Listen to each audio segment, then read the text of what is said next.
Okay, we should be good now. I'm going to make sure the audio is working, and then we will begin our 4-week marathon. Oh.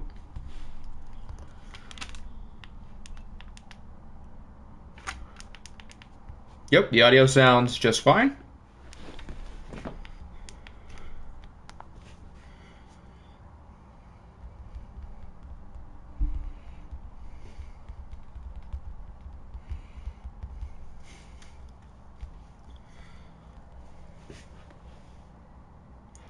We're starting pretty much on time today, even with the trade deadline, which means extra trades and extra roster moves.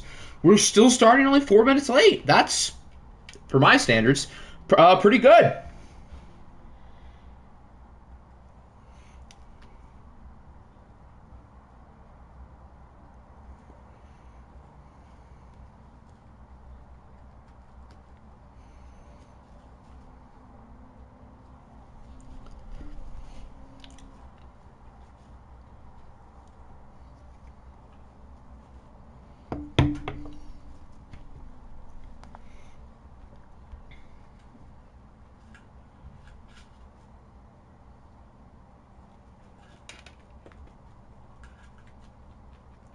We're almost good.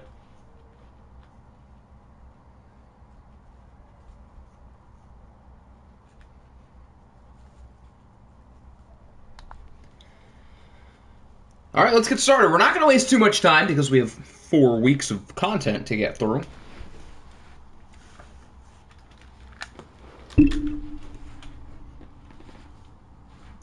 He's early. Well, I wouldn't say I'm early. Let's not get ahead of ourselves. So, I put out 4 polls today for the 4 weeks we're going to go through. And I said we're going to watch 2 games and we're going to simcast 2 games. For the 2 simcast games, we're going to do what we did earlier in the year with the Browns and the Tigers. So we'll simcast it, and if it's good, we will hop in and watch. So the games that ended up winning their polls. I know we had a couple ties. I don't know if they're all still ties. Week 10, Wizards versus Chiefs. Week 11, Jets versus Vikings. Week 12, we have the tie, Washington and Baltimore, along with the San Francisco 49ers and Seattle Seahawks. And Week 13, by the skin of their teeth, Browns, Jets. So the Jets won twice. So we probably don't want to watch both of those games. So I think at least one of those 2 will probably be a simcast. So before we figure out which games we're watching and which games we're simulating, we need to determine a winner for Washington, Baltimore, and Niners, Seattle. So if you want to see Washington play for Ravens, type commies. If you want to see San Francisco versus Seattle, type in bird poop.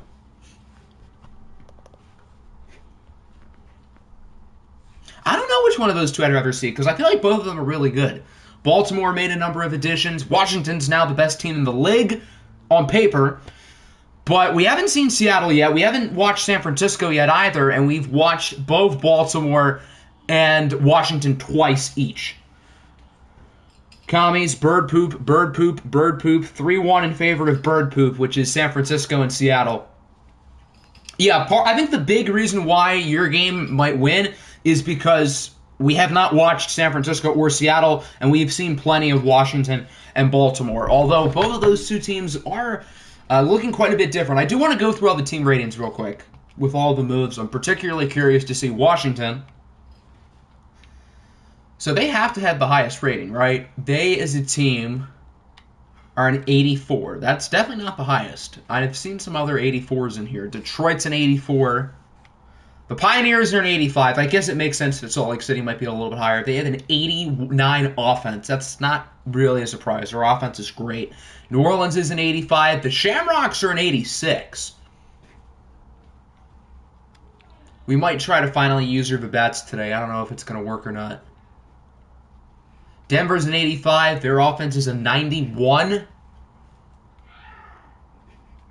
Yeah, so Washington's not first, but they're close. I didn't see what our rating is. Hold on, I'm kind of curious. We're an 82 with an 80 offense and 85 defense. That sounds about right. Okay, it seems like bird poop is 1. So it looks like we'll be doing San Francisco and Seattle. So for Week 10 and Week 11, I think we're going to watch one of these games and simcast the other. So we've got the Wizards versus the Chiefs and the Jets versus the Vikings. And again, keep in mind that the Jets will come up later today. So if you would like to watch the full game of Wizards and Chiefs, type in Raspberry. That's not a word. Type in Blueberry. Why am I making up words? If you want to see Wizards Chiefs, type in Blueberry. If you want to see Jets Vikings, type in Purpleberry. Again, I'm making up words, but we're just going to rock with it. I know which game I want to see, and I think if you guys can put 2 and 2 together, you can probably figure that out. I didn't really have a preference for the other one, but I will vote here. I'll vote Purpleberry. Blue, purple, purple, purple. So that's 4 votes, including mine. 5 for purple, 2 for blue. It seems like purple's going to win. So we will watch the Vikings and Jets. And again, keep in mind the Jets will come up later today. And we will simcast the Wizards and Chiefs. I think we're going to decide the other game that we watch after Week 11. Just so, we'll know a little bit more about those 4 teams, which, as a reminder, are Niners, Seahawks, and Browns, Jets. So if the Jets play really well and watched, maybe we'll want to see them again. If they lay an egg, maybe not. So since the first game is a simcast, we will only hop in to watch if it gets exciting. Blueberry times 4. I guess that's probably your only way to win that. I don't think the Bison had any crazy games this week. I thought I put them on for one of the polls, but I guess I didn't. We haven't seen the Bison yet, so I do kind of want to see their schedule because I would like to watch them at some point this year. I thought I put them on the poll for weeks 9 or 10, but I guess not. I could have sworn I put their game on against Denver. Okay, yeah, I did. That's what I thought. They got second place, so they almost won. But yeah, they've got some good games down the stretch. Washington in particular. Really, all of these games are somewhat interesting. So we'll definitely see the Bisons this year. You don't have to worry about that, Pokemon. Who do you have to post Week 13? What? I'm confusion. Siri, give me a whole number between 1 and 2. Siri picks 2. I think the Chiefs are 2. So we'll use the Chiefs. Ironically, it's Patrick Mahomes' debut for the Wizards, who only have 1 win. So I'm not really sure what to expect for the Wizards the rest of the way, because they're definitely better. They did not give up any starters, and they acquired Patrick Mahomes. But will he turn the ship around? Probably not. Although they are in a pretty bad division, and I do think the AFC is the weaker of the 2 conferences. So they're in a better situation than some of the other teams with 1 win or 0 wins. But I don't know if I have faith in them. So they have to prove themselves here today. I feel like the Patrick Mahomes trade, I know everybody kind of thinks this, but it didn't really make sense for either side. Because the Huskies were really starting to play well. They won 5 in a row and are in first place of our division. Boomy is winning the division over us. That should say something. So I don't really know why he would want to trade Patrick Mahomes. He got less than he originally traded for Mahomes in the first place. And as for the Wizards, it just doesn't really make a ton of sense with their current timeline. What games do you have to post Week 14? I don't know the games for Week 14, so I guess we would have to look at the video. They need to add more relocation teams to make a full relocation franchise. Yeah, they've had the same teams for close to a decade now, but it's EA, so they don't really care all that much. Yeah, the Wizards did lose J.J. Watt, which is a pretty big deal. Boomy's moves in OFL. I thought Boomy did a good job down the stretch last year. But the whole Mahomes thing this year just didn't really make a lot of sense. The Chiefs are killing them. Oh, dear God, this is a blowout. The Wizards look awful. They do get a touchdown in it, too. And a field goal. Yeah, the Chiefs have this game won. Okay, we'll go a little bit slower. Who has the ball? The Chiefs have the ball. If the Wizards get it, we'll hop back in. 3rd and 5. Sack! Okay. So we're going to hop back in. The Chiefs were up 23-0 at halftime. And now are in danger of losing the game. The Andy Morrison move at the time did make 0 sense, but it did end up working out, so I'll give him credit. But at the time, I don't disagree. Told y'all the Wizards would get bodied. Well, that take aged pretty well, because now they have a shot to win the game.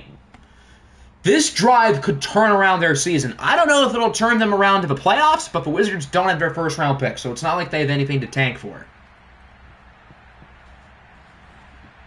That's a pretty good start. They get it past the 35.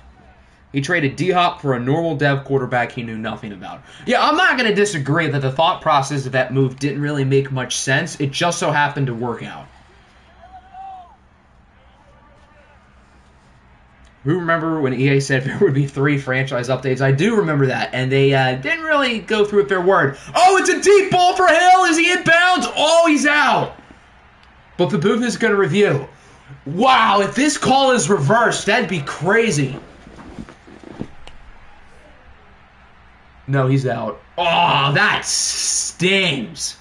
That was a perfect throw. I don't even think he got one in. That throw was on the money, but Tyreek Hill was unable to keep his footing. Ironic that it's Patrick Mahomes and Tyreek Hill who nearly took the lead over their Chiefs with that play. Yeah, the play stands. That's the right call.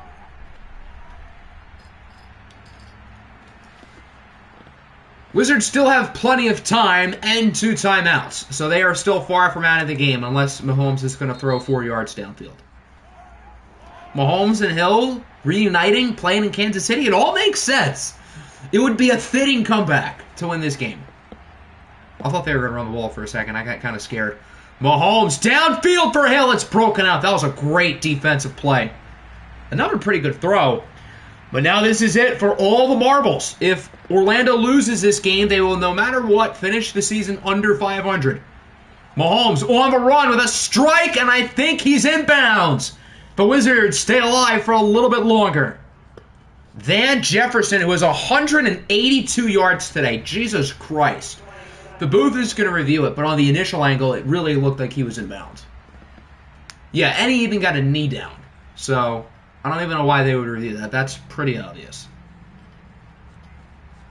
I think I mentioned it in the last stream. Every time Madden reviews a fumble, the play ends up reversing.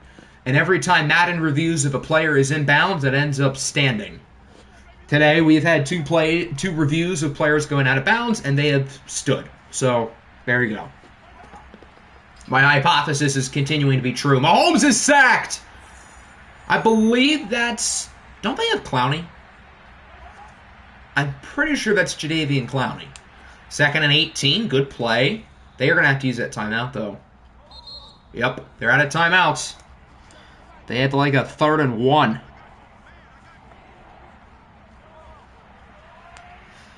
Yeah, the NCAA 14 ones I've noticed are a little bit more random. So, credit to EA there, although that game's practically 10 years old. Mahomes, why? They might have time for one more play. Yes, they will. All right, this is it. Mahomes has to take a shot for the end zone. For the win. Are you kidding? You're kidding. That's how this game ends. I have no allegiances to either of these 2 teams, and I feel like Madden just robbed us. I mean, come on. EA clock management at its finest. EA clock management has not been an issue so far in OFL 22 until now. Yeah, oh my goodness, I feel awful for the Wizards. They had a legit shot to win that game. So Kansas City, who was on like a 3-game losing streak, I think, comes back with a big victory in a very competitive AFC West. Wow, well that's one way to end the game. Think your trade deadline moves made sense? They definitely did. Considering you guys don't have a win, you might as well just tank the rest of the year and get more draft picks. Yeah, this was still an incredible comeback for Orlando. They were down 23. Why won't it let me move? It wasn't letting my controller go to team stats. I'm pressing L1. Why can't I switch it? Okay, I guess we're not looking at team stats. But the Chiefs were up 23-0 at halftime and nearly lost, thanks to a great game by Patrick Mahomes. Josh Allen as well was very solid. Madden simulation in a nutshell, indeed. Where's Jaden Jackson? Was their depth chart messed up? because of all the trades they made? That'd be weird. Then Jefferson. Wow, look at those numbers. Michael Gallup was great as well. I'll have to make sure Jackson is the starting running back because normally when you make trades, your depth chart stays put. So I don't really know why they would change the running back position because Orlando did not make any moves at running back. He could be hurt, but he didn't get a single carry. It's not like he got the ball. He didn't. Oh, I think he is hurt. You guys actually might be right. Now that I think about it, he actually might be injured. I feel like I remember him getting hurt. No, he's not injured. I thought he was. Okay, so he might actually just not be playing, which we are going to have to fix. Thank you, EA, for being stupid. I could have sworn he actually was hurt, though, at one point. Yep, my hypothesis has been proven correct. Alright, so I guess we can simulate. Normally we don't sim into the next week 15 minutes into a stream, but here we are. Alright, into week 11. I'm not looking at any standings. I didn't see any scores. Alright, there we go. I didn't see anything. The Dolphins, they've been one of the streakier teams in the league. They lose by technically 2 possessions to Detroit, 34-18. A good win here for the Lions. Deshaun Watson played pretty well. A lot of sacks, though. 4 on Watson, 5 on Mariota. Austin Eckler and Cam Akers were both decent enough. Isaiah McKenzie, 3 catches, 113 yards, and 2 touchdowns. Quite the stat line. So the Lions started the year off really well. Then they got ice cold, and now they're playing well again. So look out for Detroit in a very competitive NFC North where all 4 teams are legit playoff contenders. The Falcons beat the Panthers in overtime. Carolina nearly got their first win of the year. Aaron Rodgers was not a whole lot better than Josh Rosen, although he was, because Rosen can't throw for over 50% apparently. I guess Josh Rosen only does well against us. Carolina's had a lot of close games lately. I feel like their win is inevitable.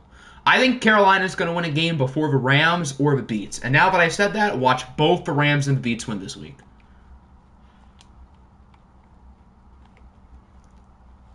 The Washington... Oh my gosh, they lost by 26.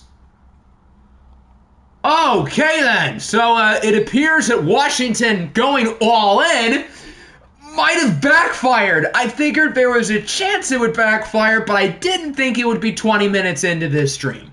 Wow! Derek Carr throws for 4 touchdowns. Justin Herbert plays terribly. Wow, I did not see this one coming. Holy cow. So maybe the Commanders, or the football team, or the Commies, whatever we're going to call them, aren't as good as we thought, even with all of their trade deadline moves. I was a little bit worried for Apple that he was going to regret it, but I didn't think it was going to be within 1 week. Can San Francisco stay red hot? Ooh, they lose by 3 in a close one to New Orleans in overtime. Another OT game. Trey Lance outplayed Jordan Love. Love is back to his struggles. Nick Chubb scores twice, but he had under 4 yards a carry. Justin Ross with a big game. He now has a far bigger role with Brandon Ayuk and Hunter Renfrow out the door. Renfrow, where did Renfrow go? I think the Pioneers. And then Brandon Ayuk is on the Jets. The Jordan Love struggle bus has gone longer than I expected. Maybe it is time to worry a little bit if you're San Francisco.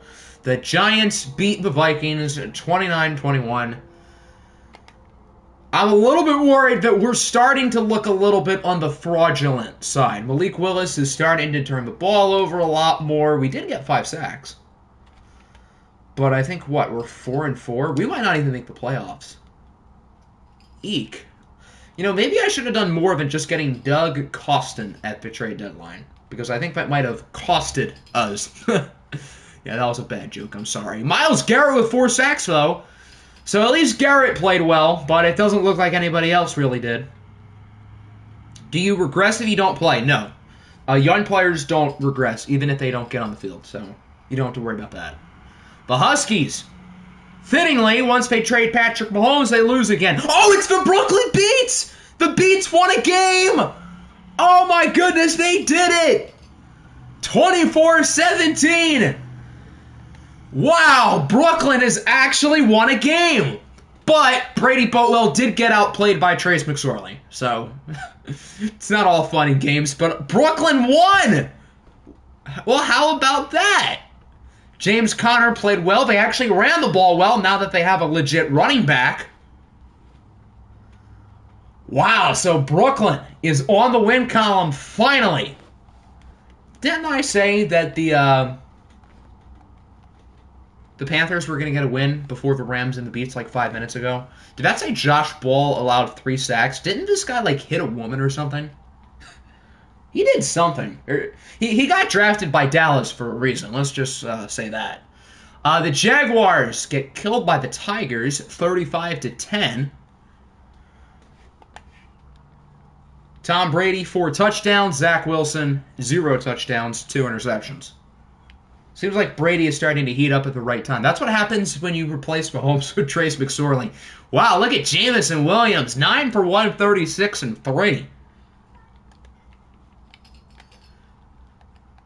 The Huskies deserve to get last place in the division now, just because of how they handled the whole Mahomes thing. Like, at this point, I don't think we're going to win the division, so if not us, let it be Detroit or Chicago, because Toronto completely fumbled the bag. The Jets' win streak comes to a close. Do we need to slow our roll on New York? We are watching the Jets this week against Minnesota, 2 teams coming off of pretty big losses.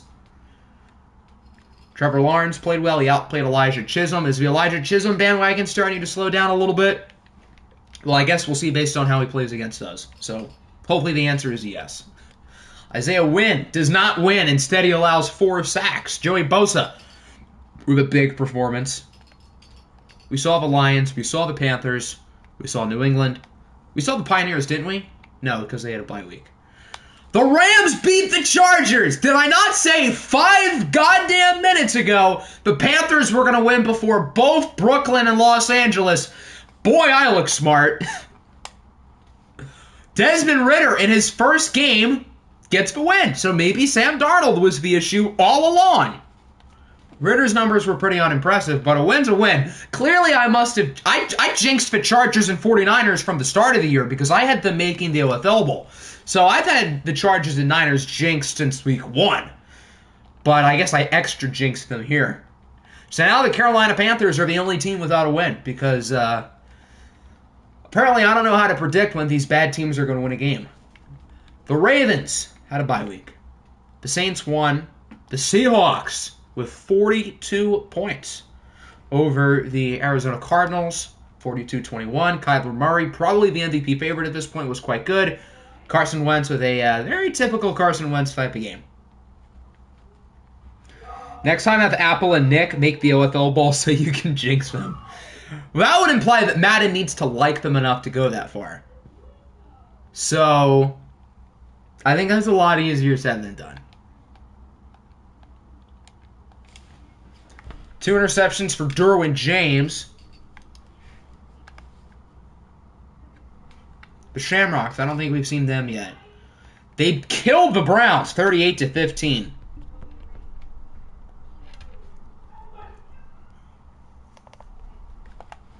So Cleveland is starting to slow down a little bit. Lamar Jackson certainly outplayed Matt Corral. I think if the Aviators win, would that mean they're in first place? Jamar Chase played well, so did Zach Pascal. Do you think Nick and Aders should have taken Estrada for 2 firsts and Jordan Love? Not at all. I don't know if I would do Jordan Love for Estrada straight up. I know Love's been bad this year, but I would still hold faith in him. The Tigers won.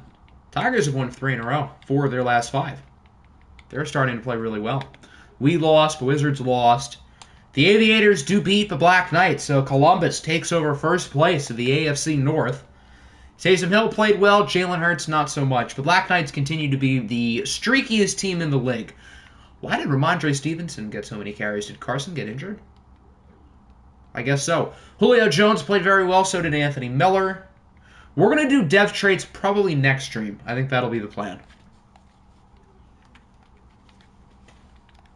Because today we're doing 4 weeks, so we already have like so much going on in this stream. The Bats have lost to the Falcons. Wait, no, that's week 9. Okay, the Bats didn't play this week. the Bears also on a bye week. The Beats obviously won.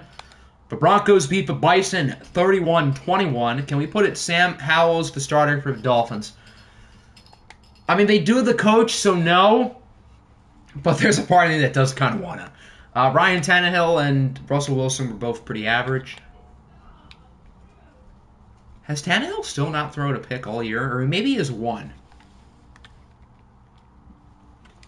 I know Russ didn't have many, so now he has two. Or two additional ones. The Black Knights lost. The Bison... Wait, no, the Bison won! Oh! Oh, I thought they lost! Oh, that's a big win, because Denver is like 8-2. Oh, wow, that's a big win for Oklahoma City. I thought they lost. I'm dumb. Is that everybody? I believe that is everybody. So, quite the week. We had two of our winless teams finally get victory, and the now championship favorite, Washington Commies, got absolutely obliterated. Nobody has one loss. The only two lost teams are the Broncos, Falcons, and Aviators. So Columbus is now in first place over the Browns. Shamrocks are right in the mix as well, and the Ravens aren't too far behind either. They as well have a positive point differential. The only team here with a negative point differential is actually Cleveland. Huh. Stream Tigers. The Tigers didn't win the vote, so no. I put them in the poll like twice. So Jax was saying that the league has an agenda against the Tigers, but it's not me. I've put the Tigers on the poll a number of times. The Bison and Tigers tied for first in the South. I think this is going to be a dogfight to see who wins this division. Both teams are really starting to heat up at the right time. The Patriots extend their lead on the East with the Dolphins and Jets both losing. Brooklyn finally with a win. Broncos still lead the West. The Vikings are... I thought we were 4-4 for whatever reason. I guess we're 5-4. So we're in first place. This division continues to be very weird. This is like the NFC North of last year. So Minnesota, Detroit, and Toronto are all 5-4. The Bears are 2 games behind. The Falcons are 7. So the NFC South is loaded, and then you got Carolina. And then Washington still leads the East, but only by half a game. Seattle leads the West by half a game. Rig the sim. I'm nice. I'm not going to rig it. The people have spoken. They liked other games over the Tigers. Siri, give me a whole number between 1 and 2. Siri picks 2. I don't remember who's home. We're home. Okay, so we get to use our us. What jerseys do I want to wear? I think last time I got to pick, we wore the normal ones, I think. So I think we're going to rock with the throwbacks today. Let me see. We watched this in week 3. Yeah, we wore the normal ones. So I think we're going to... Oh, new injury. Great. Who is it? Oh, fantastic. Our starting running back is out for the year. That's great. So now we have Philip Dorsett starting at running back. That sounds lovely. You know, Henry Ruggs would probably be pretty good there at running back. But since it's the middle of the stream, I can't switch stuff because I don't let anybody else, so it wouldn't be fair. What jerseys do I want to rock with? We could go Color Rush. We could also go Throwback. I think I want to rock with the Throwback. Yeah, I think we're going to go with the alternate classic here. Philip Dorsett was getting like 12 carries a game. Yeah, for like 20 yards. He was awful when we played him there. So I guess this fella, Malik Willis, is going to have to carry. Now that we are without our starting running back for the remainder of the season, we are in a little bit of a pickle. Malik Willis started the year off red hot. He's kind of struggled a little bit. The turnovers have gone way out the past 3 or 4 weeks, and because of that, the loss column has also gone up quite a bit. Jack Fox is a kicker now. Yes, I remembered to make the switch today, and I also remembered to make Antonio Brown a backup again. So that should all be good and dandy, as both of these teams are limping into this game. The Jets coming off a loss, we're coming off a loss, and we're without one of our best offensive players for the rest of the year. Mike Williams was holding the Beats back. I guess all the good players he traded away did hold you guys back, technically. So the Jets are going to start the ball, so we get to look at Elijah Chisholm, the rookie out of Georgia? I think he's Georgia. I'm pretty sure. Chisholm's been pretty good. He played well in his lone watched game up to this point. And his numbers are pretty solid, arguably better than the other rookie, Malik Willis, who was picked in the first round. Chisholm here, I think, was what, like a 6th round pick? So quite the difference.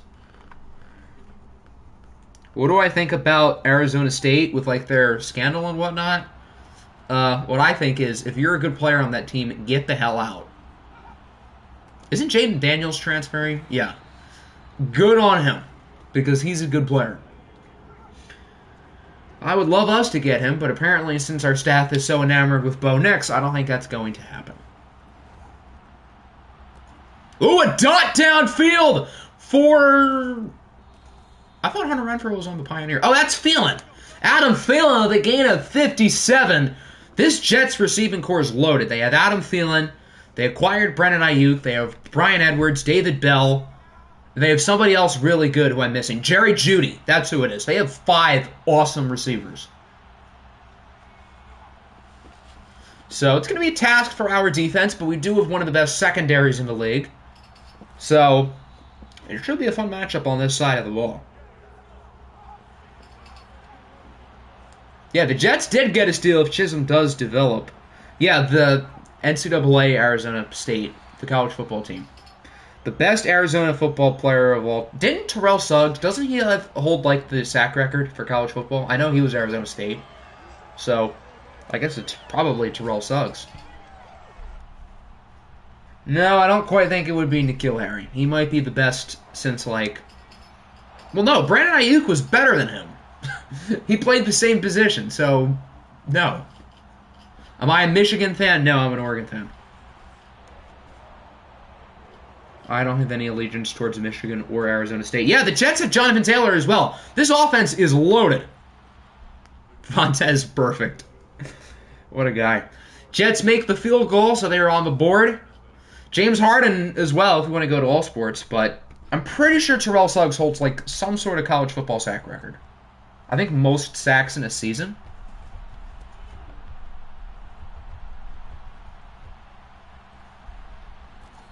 "24 sacks in 2002. Holy smokes. Terrell Suggs had 24 sacks in a college football season. That's nuts. That is legitimately nuts.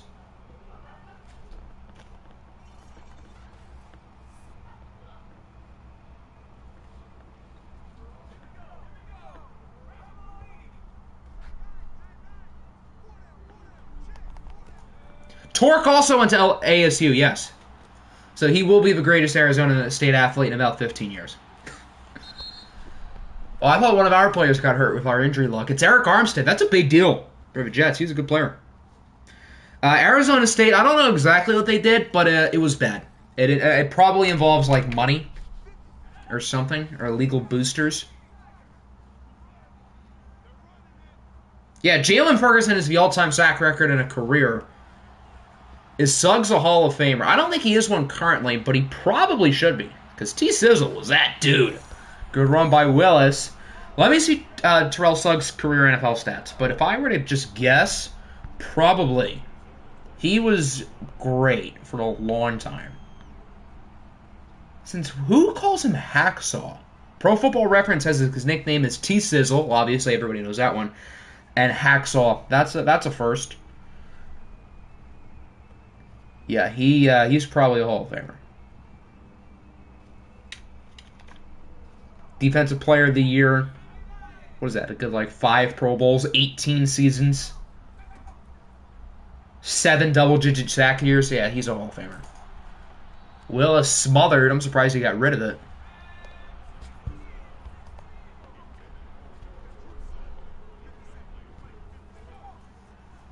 And he has 2 rings, yeah. And he was a big part on both of those teams.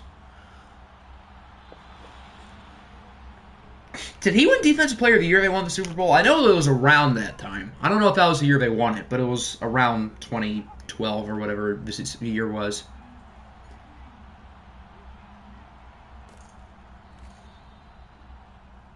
Yeah, I think Jalen Suggs is actually related to Terrell Suggs. I forgot about that, but I'm pretty sure you're right. Which is weird, because Jalen Suggs was born in probably like 2001 or something. So, that's like a 20-year difference. Terrell Suggs was drafted probably a couple years after he was born, so that'd be crazy if they're cousins, but I'm pretty sure you're right.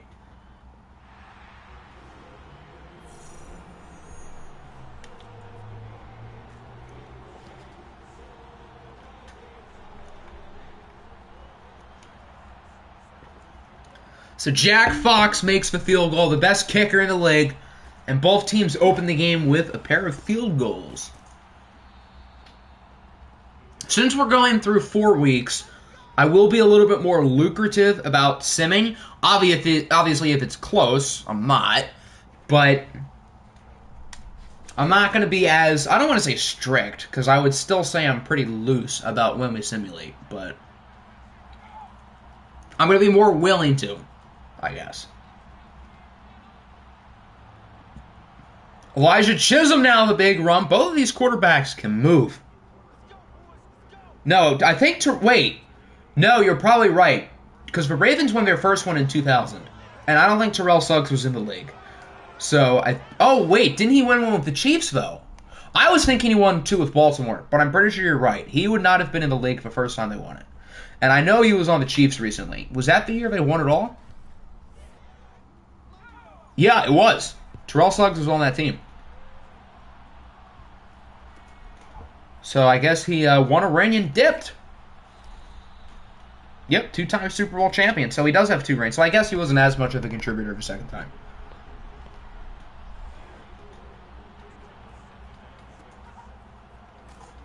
I forgot he played for Kansas City. But yeah, he did. Yeah, Terrell Suggs was drafted in 2003. Jalen Suggs probably wasn't older than like 2. Speaking of 2, that's all the Jets needed to get their first down. That's a perfect transition. Is that Doug Costin with the tackle? My lone trade deadline edition.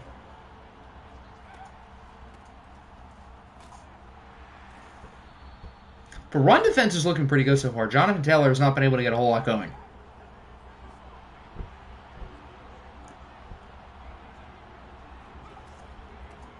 Is this the first home game of ours that we watched? I'm pretty sure it is.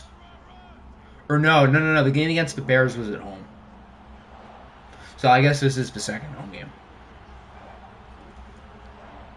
I know the Vikings are the first team we've watched 3 times. We've seen a couple teams twice.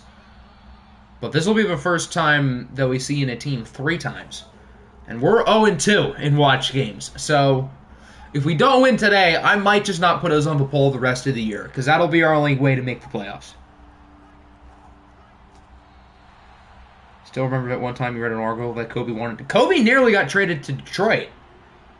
He was almost a Piston, but I think he had like a no-trade clause and backed out, which is odd, because I think that's back when we were good. I guess he just had something against us, because him and Shaq had their beef. I'm pretty sure that's when Shaq was still on the team, but after... Wait. I think Shaq was traded right after we beat them, though. So, no, I guess it would have been when Shaq was gone. But Kobe in Detroit would have been something. That would have been pretty fun. Since the Hawks owner isn't here, can we user the 49ers? Siri makes the rules around here. If Siri wants you guys to be usered, we will user you. Kobe and any... I mean, I agree with that. He looks weird in anything other than a Laker jersey, but I can't lie. He would look nice in Pistons colors.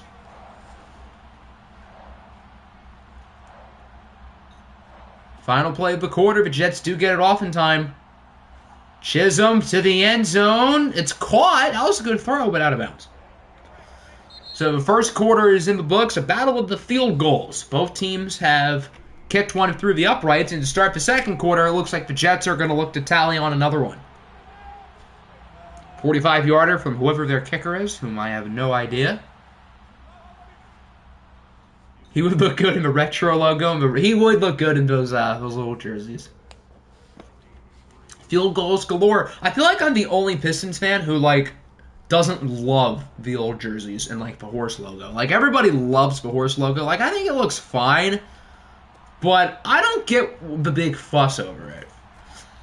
And I think if every Piston fan in America heard that, they would try to take my Piston card away from them. Or my Piston fandom card away. But I don't think it's that special. I guess because of like the nostalgia, and I wasn't a basketball fan slash alive for most of our runs. What's my favorite lacrosse team? In order for me to have a favorite team in a sport, it must actually be a sport. So unfortunately, lacrosse doesn't fit the billing. So I don't have a favorite lacrosse team.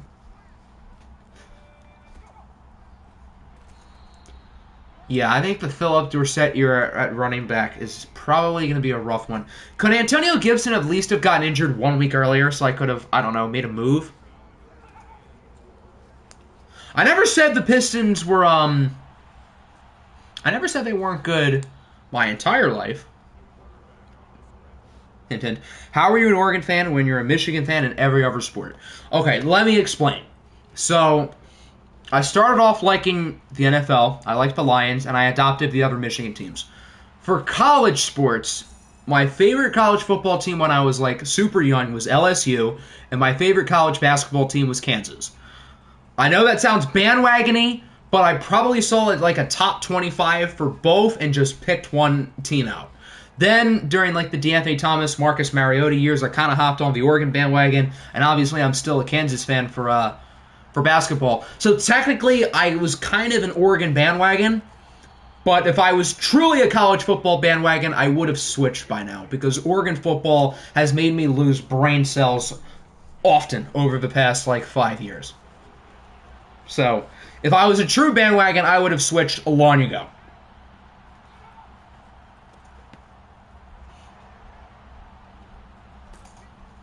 What just happened? The Jets got the ball. That's what just happened. Kansas only has NBA busts. It's not like the second place MVP getter as of right now went to Kansas or anything. No. And the first player didn't even play college basketball. And if you want to throw Giannis in there, he also didn't play college basketball. You want to throw LeBron in there? Nope. So the best player who went to college in the NBA this year went to Kansas. So you're wrong.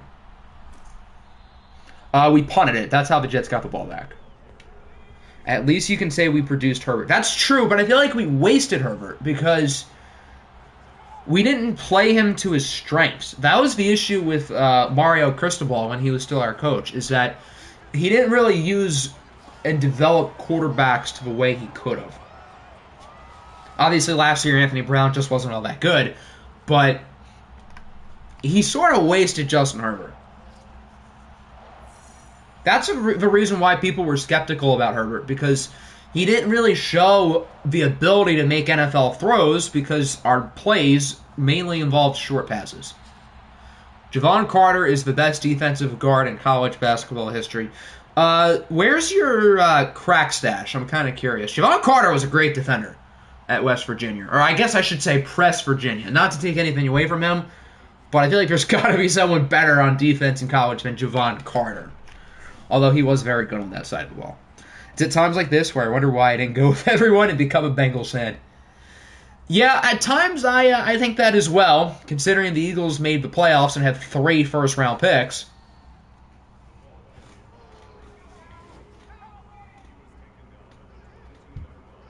But I guess we do have 2 first-round picks, so I guess it's not that much worse. Oh, what a weird throw. I mean, he completed it. That was a really weird throw.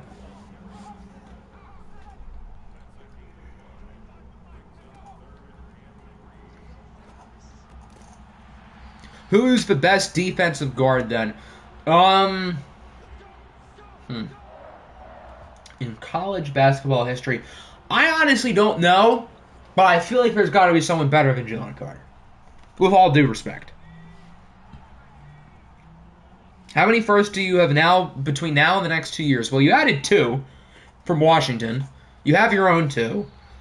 And I know those are not the only ones you have. I know you had the Jets pick. And other than that, I'm not 100% sure. So at least 5. And probably a couple more. Your brother is also an Eagles fan, so you had an easy excuse to become. I mean, the Eagles aren't in like that much better of a situation than Cleveland.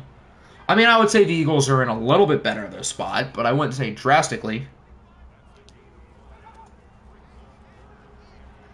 You had the Jets first? Okay, so I guess the Beat still had that pick. Oh, snap! What a play! Matt Hennessy is hurt. That's not good. But what in the world? So Malik just threw it up, hoping to get lucky. And he definitely got lucky. He definitely got lucky. Even though it comes at the expense of Matt Hennessy. At least Philly has a way better future than the other bum Pennsylvania team. I mean, on paper they do. But it is the Steelers. They are one of the premier organizations in the league. So I think Pittsburgh's going to figure it out. I think they'll be fine. Huskies first, you're first, Washington first, you're first, and another Washington. Yeah, you do have the Huskies pick from the original Mahomes trade. So that's at least 5. Hey, look at Malik Willis's yardage. He is 69. Nice. 3rd and 9. I would say we're in field goal range, but I'd prefer not to have another field goal. Oh, look at Willis go! Still on his feet. What a run! Malik Willis looking like other Viking running backs like Adrian Peterson and Dalvin Cook. But this guy happens to know how to throw the ball.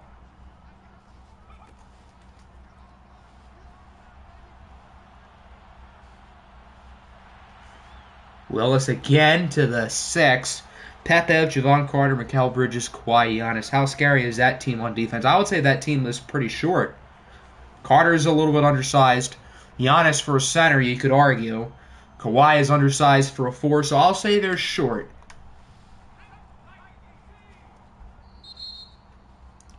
Bring out the Brooklyn Nets, and I think Brooklyn wins in 5.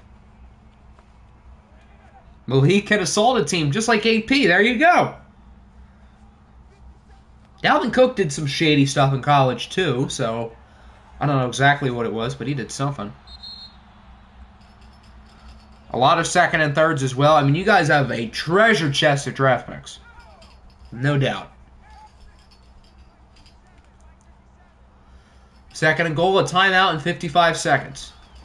Will Minnesota take the lead on the legs of number 7, Malik Willis?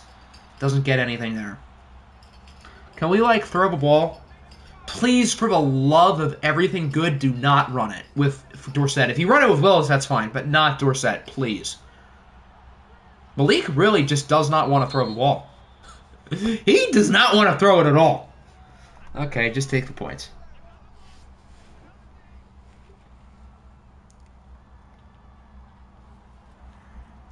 So both offenses are playing fine in the first half. They're just not finding the end zone.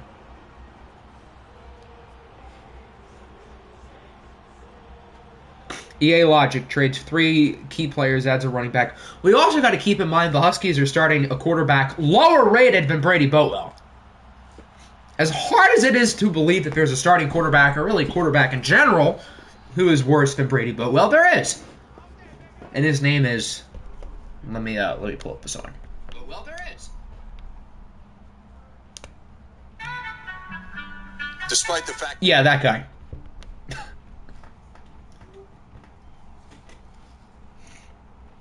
Aaron Kraft is for sure the best first guy in, last guy out, sneaky athleticism guy. You date your daughter, player in college basketball. I don't know. Christian Brown makes a case.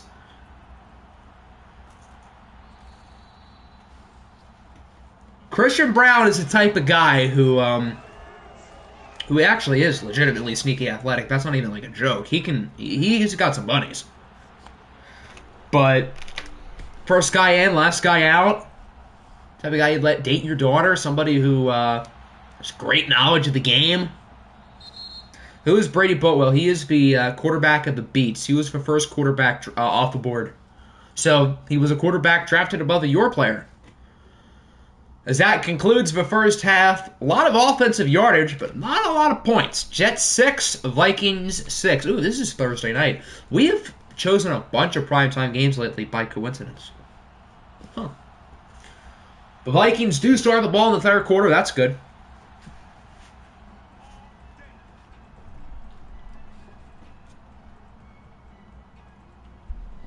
Steph Curry, Cam Thomas, Joel Embiid, LeBron, Kawhi.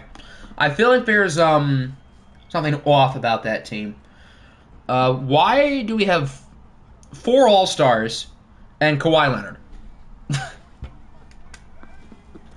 Kawhi Leonard does not belong with those guys. He's such a scrub. And you're telling me he's worse. Quite a bit worse. He has Superstar X Factor, so he might not be worse than you for the future. But ratings-wise, he is definitely worse than your player, yes. I think the beats are going to start. I don't think you guys are going to start winning magically, but a win's a win. And now that you have a competent starting running back, maybe you'll be able to run the ball, which changes some things. 69, best number, facts.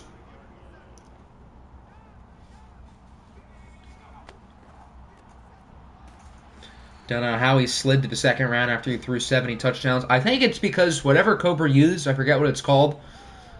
It wasn't. I thought it was Maximum Football, but it wasn't. It was something else. But whatever he used, the stats are very easily inflated. So that's why 70 touchdowns was like not that special. Philip Dorsett is like doing so. Philip Dorsett right now. That's definitely not a compliment. Because he has been bunned.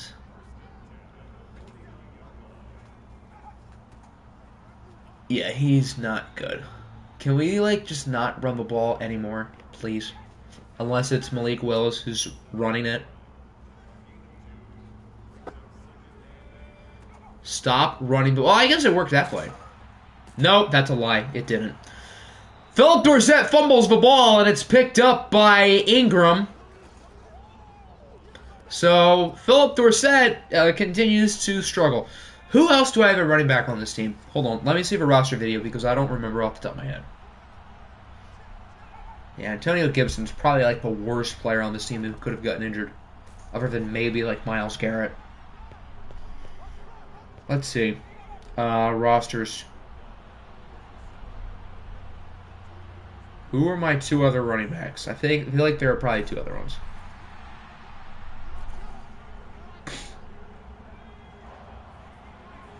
We've got John Johnson, who's pretty good and pretty young, Le'Veon Bell, and Slavan Ahmed. So, I probably want to start John Johnson. At least our defense gets a stop. Why did we want to watch this?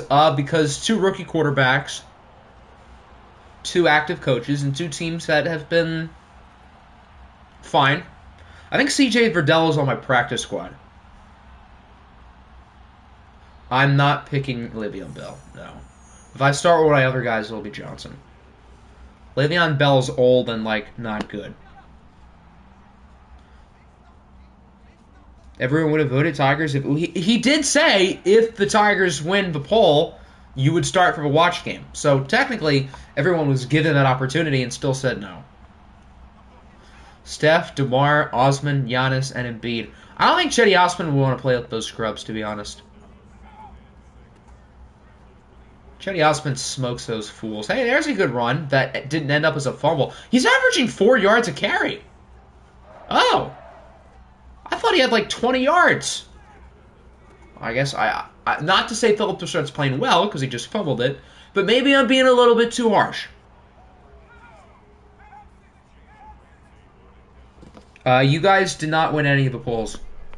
So, no Tigers. Oh, you took the lead for Week 13, but technically it's too late because we already established that the Browns and Jets game 1. Unless everybody wants to switch to the Bats Tigers, which I guess we can have that discussion before we get into Week 12.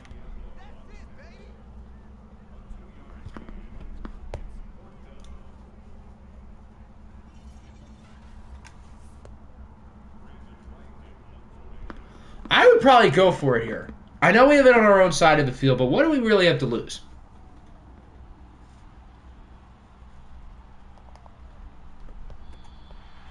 Okay, I guess that's why. Ooh, what a punt! Down at the 2. Is that Chidobe? I think Chidobe wears number 1. Chidobe Awuzie!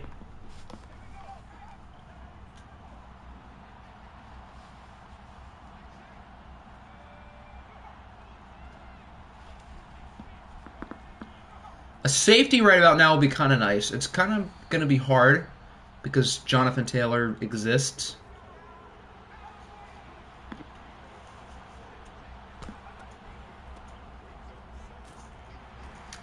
Taylor stiff arms the defender.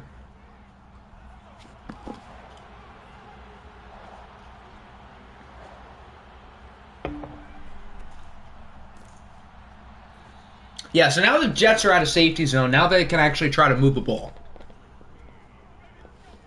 Yeah, you guys have the lead in Week 13, but when we started the stream, you guys were not winning it. So that's why I'm, like, not sure that we're doing it. I don't really know how else to word that.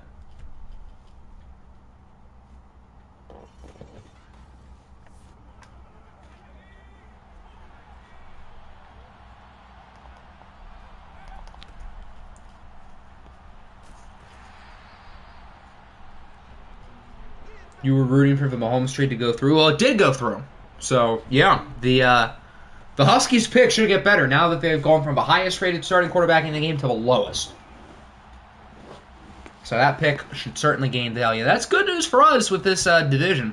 Why are the Jets, like, allergic to throwing the ball?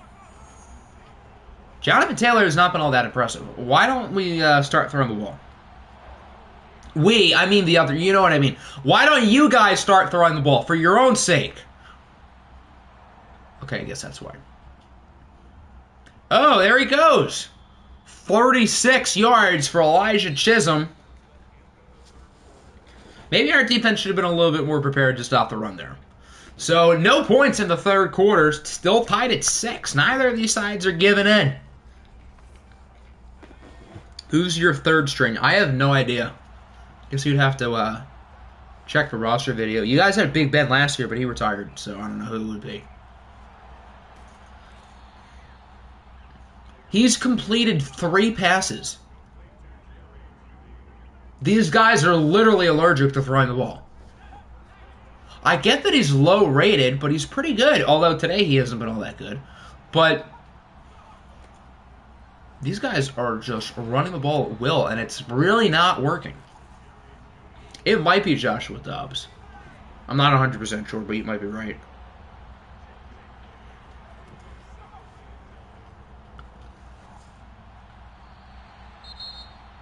Like in Tomlinson hurt, I think that's probably a starter for them. Now it's 3rd and 9. I don't quite think the Jets are in field goal range, so if they don't get it, it could be an interesting 4th down, depending on how many yards they gain on this play. And he throws it away. I hope for our sake they go for the kick. Yes. Because this is a long one from 55. Indoors, so who knows. That does not look good, and it is no good. So it remains tied at 6, and the offense gets it back with a real opportunity to take the lead. Malik, I need you to come up clutch here, bud. That's not a bad start. He is just running it every chance he gets. And it's working. He's averaging like 10 yards a carry. But I don't really feel like Malik Willis trusts his arm. And Lord knows I don't trust any of our running backs, particularly Philip Dorsett. Although he did gain 8 there. Field goal logic is trash. I mean, I'm not going to disagree. I would say you're right. Stop running the ball. Both of these teams are just trying to run it at will, and it's not working. Yeah, he is kind of having a Justin Fields type game. Why? Can we please, for the love of everything good, throw the ball? We have Terry McLaurin, Henry Ruggs, Rashad Bateman, Antonio Brown, Nico Collins, Hakeem Butler, Philip Dorsett, who's literally a wide receiver out of the backfield. Okay, I guess that's why we're not going to throw. Kingsley Kiki with the sack. That is a very fun name to say. So another stalled drive. Are any of these teams just going to score in the second half, or is this game going to end up as a tie? Another good punt. That's not even Jack Fox. That's Lurim. No, that's Brandon Wright. Who is Brandon Wright? I thought we had another guy as our punter, whose name I have no idea how to say. Should have watched Beats Dolphins instead. With all due respect, no. We'll just be like, I don't really feel like it when Octi asks him to pass. He clearly is allergic to throwing the ball. Because either he gets sacked or he tries to make a run. Football GM League, my team was already 0-5, so I signed 38-year-old Jarrett Stidham, and we made it to the AFC Championship. Well, that sounds like Madden logic in a nutshell. Chisholm is 3 for 12. He, as a passer, has been, well, dare I say, not good today. He completed that one. He's averaging over like 20 yards of completion. But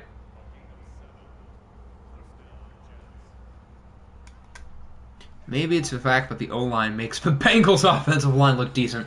I mean, the offensive line for both teams isn't really doing them any favors, but still. Chisholm's going to run with it again. Elijah Chisholm with blocks to the 39. He has damn near the same amount of rushing yards on 3 carries as he does passing yards on like 12 throws.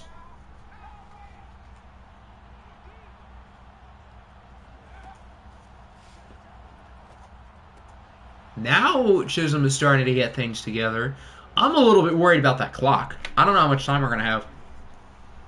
Probably not a whole lot. Chisholm misses that throw. There's still time, and we still have 3 timeouts, and our defense has been great in the second half, but Jarrett Stidham is somewhere in this league. I don't know where, but he's somewhere. What an awfully executed defensive play. That was brutally bad. If I'm the Jets, I would go back to running the ball, because they're pretty close to field goal range. Not yet. Elijah Chisholm is literally a running back. He's literally a running... Like, I've always found the Lamar Jackson running back joke super corny and stupid, but Chisholm is literally a running back.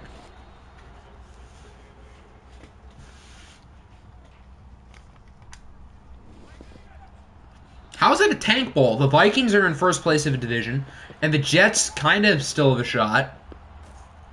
Yeah, we got to start calling our timeouts now. Why would we not use a timeout? They're literally chewing the clock. Or maybe they're not. Maybe Madden's just being stupid. No, I think Chisholm might be like a left guard. Why are we not calling timeouts? And why are the Jets moving quickly? There's a minute and a half left in the game. They have it pretty much in the red zone. Why are they moving so fast? Now we call a timeout. What a weird situation. The Jets are really trying to just hand us as much time as they want. 3rd and inches, got to get a stop here or else we are in big trouble. Yeah, we are officially in big trouble. Just because there's not a lot of offense doesn't mean the game is bad. Defensive battles are fun too. We've had a lot of offensive battles this year and a lot of defensive battles. There hasn't been a lot of in between though. Yeah, the Jets can literally run out the clock and kick a field goal at the buzzer. So we might not even get the ball back. Did the Jets not learn from the Thunderbirds last year? Clearly not, but it doesn't look like it's going to matter.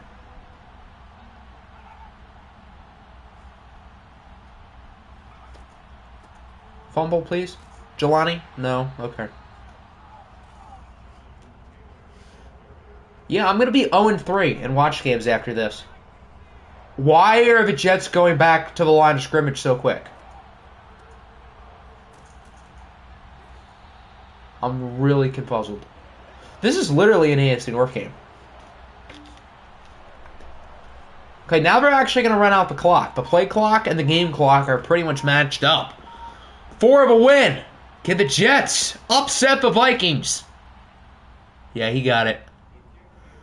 The New York Jets are going to pull it off 6-9. Nice. But not nice because we lost. Both offenses pretty much ran the ball the entire game, and it did not work in the slightest. Elijah Chisholm was bad. Malik Willis just refused to throw a ball. How do I rig the poll? I don't know how I could do that. This is why I traded the Jets pick. Jonathan Taylor ran for 100 yards, but he wasn't all that good. The quarterbacks ran it quite well, though. Malik Willis, 68 yards. Chisholm, 82. Obviously, no one's high up in the receiving category except for maybe Thielen. This game had no touchdowns. Nobody scored a touchdown. And there were no turnovers, which was weird. All right, it is sim time. That'd be funny if the Jets did run out the clock. I would have thoroughly enjoyed that.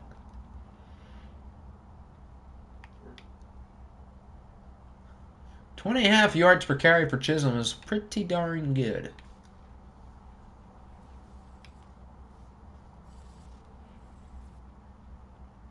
There were turnovers. Oh, the fumble. Yeah, you're right. The Philip Dorsett fumble. So 1.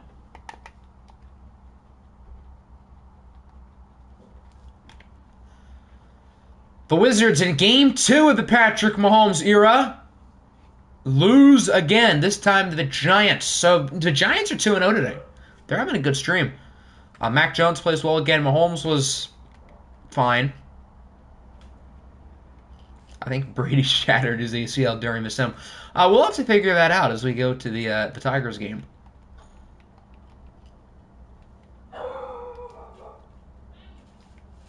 The Aviators, can they keep the good times rolling? No! They lose to the Jaguars, 21-20.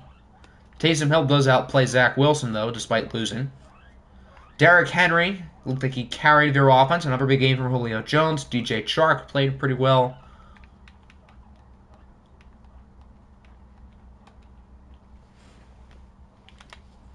The Bats lose again, this time to the Bears, 35-28. I guess Kellen Mond had a good game.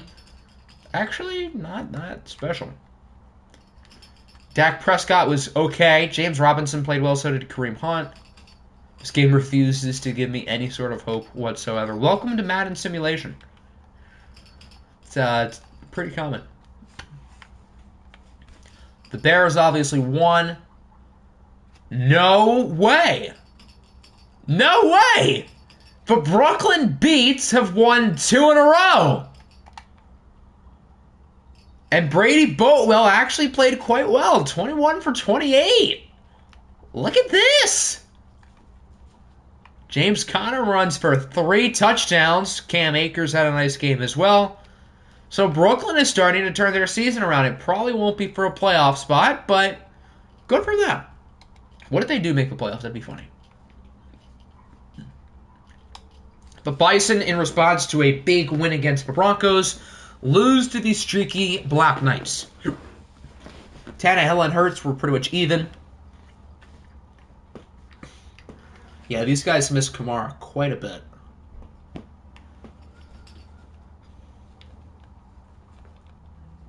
Aaron Donald with 5 TFLs. That's pretty good. The Wizards lost by, I believe, like 4. Imagine you won out and squeaked on it. That'd be funny. The Black Knights won. The Broncos get back on the win column, beating the Chargers 31-25. Russell Wilson with 2 more interceptions. Baker Mayfield wasn't all that good. Montgomery is finally back for Denver. That's a big deal. Dalvin Cook was solid too. Tigers, right? Okay, Tigers it is. I don't think so, bud.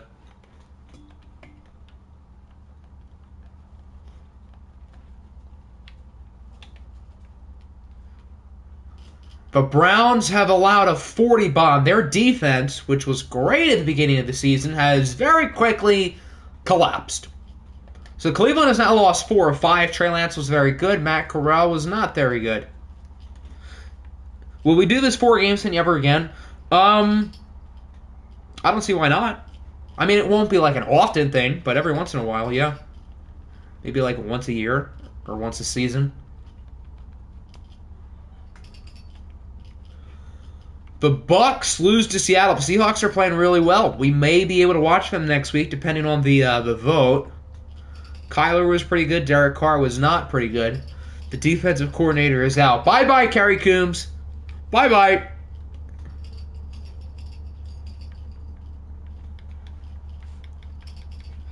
like better than most of these quarterbacks. Hector Estrada Jr. has never thrown an incompletion. He's never thrown an interception. He's never had a bad pass. 2 interceptions for Anthony Brown there. But Estrada has never made a bad play in his life. The Cardinals beat the Niners by 1. Arizona had a safety in there. Huh. What's the deal with Jordan Love? Why is he so bad? I don't get it.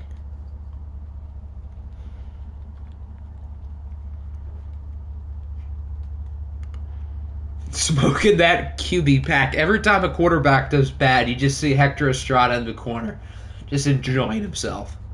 2 picks for Ruben Foster. The Chargers lost. The Chiefs had a bye week. The Dolphins lost. The Falcons beat the Shamrocks 35-24. Rodgers and Lamar were both quite good. They played like typical Rodgers and Lamar. Miles Sanders scores 3 times. Zach Pascal and Gesicki with each over 100 yards. Chris Godwin played pretty well too.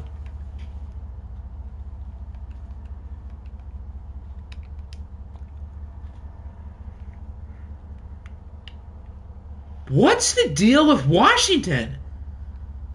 They have now lost 3 in a row. Imagine going into today's stream knowing that the Beats would start 2-0 and Washington would start 0-2. Like, what? Might need help with play. I mean, it's not just the playbooks. I mean, you won't find a perfect playbook that'll lead your team to winning every game, so I don't think it's just like the playbooks aren't winning any games. It also might be the roster.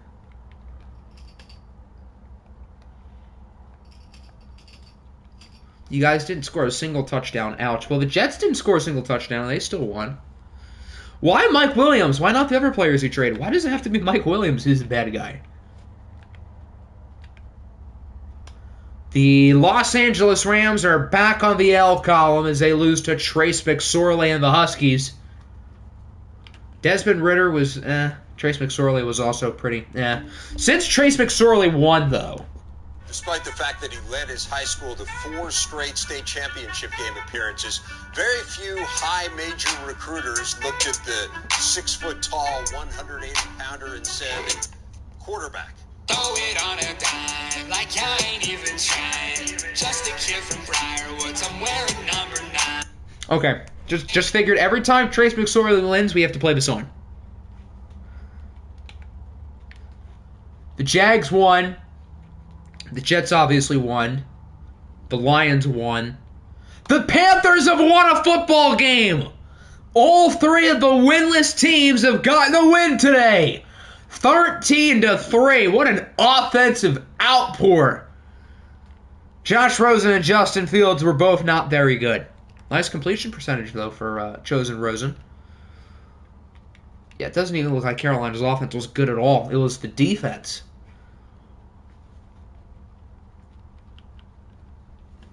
So we're not going to have an 0-7 team.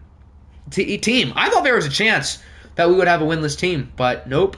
Remember, we played the Jeopardy theme song. Well, wait, that was fun. I played that song what felt like 100 times. Ravens just abolished their franchise. The Patriots had a bye week. Okay, then. The Pioneers beat the Tigers 45-7. Tom Brady wasn't even all that bad, but it was the Joe Burr show as he throws 4 touchdowns. Joe Mixon was also quite good. So after a pretty lackadaisical couple of weeks, it appears the Salt Lake City Pioneers are back and better than ever. Yikes indeed. Billy Turner allowed 6 sacks. How many times did Tom Brady get sacked? 11.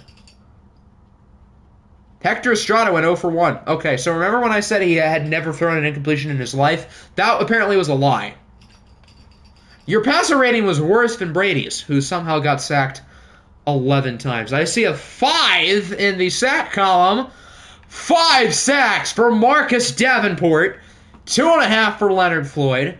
1 for Solomon Thomas. 1 for Draymond Jones. Half for Joe Schobert. Half for Malcolm Jenkins. And half for A.J. Bouye. 5. 0 completion percentage. He sucks. Hector would... That's still 7 sacks, though, and you guys still would have lost by 28 instead of 38.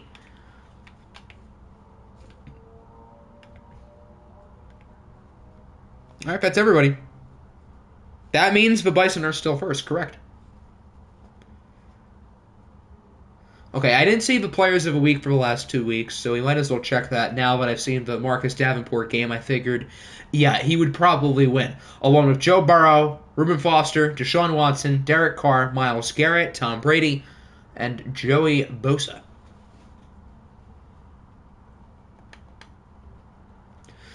So let's take a peek at the standings. We now no longer have a winless team. The Wizards are now in last place.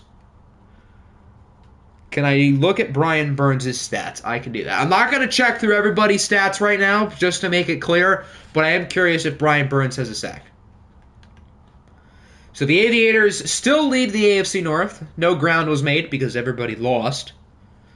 The Bison and the Tigers each lost, so they still lead the South. The Jaguars, they're trying to make some noise. Don't count out the Jacksonville Jaguars quite yet.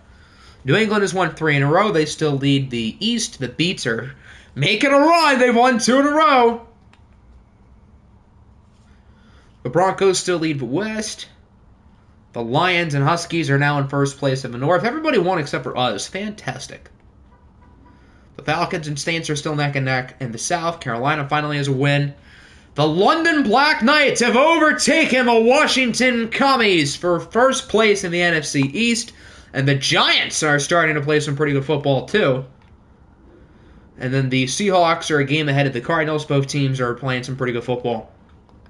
I think the playoff picture thing comes up next week. All right, so now we have to figure out the other game we will be watching and the other game we will be simcasting.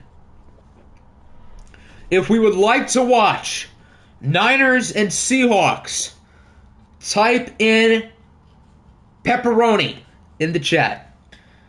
If we would like to watch Browns-Jets, type in olive. And as a twist, since the Bats and Tigers technically won their poll, if you would like to see that game, type in olive oil. So pepperoni for Niners, Seahawks, olive for Browns-Jets, olive oil for Bats, Tigers.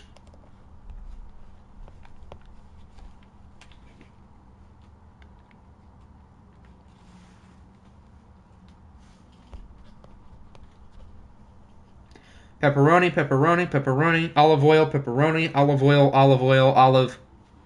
So that's 4 to 3 to 1. My vote is for... We have not seen the Niners or the Seahawks, so my vote is for pepperoni. 1.5. He does have 10 tackles for loss. So he had 1 against the Rams and half a sack against the Seahawks.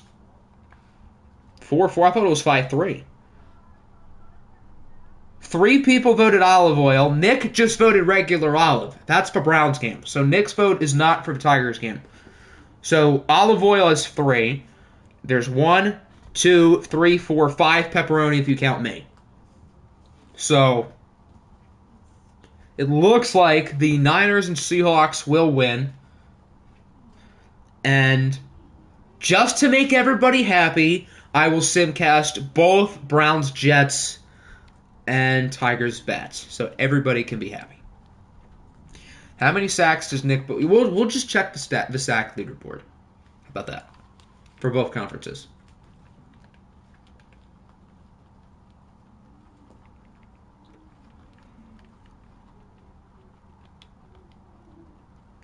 I'm racist for voting my game. Bosa has 10, which is second behind Marcus Davenport and Dexter Lawrence. Myles Garrett's creeping up there. He is 12.5.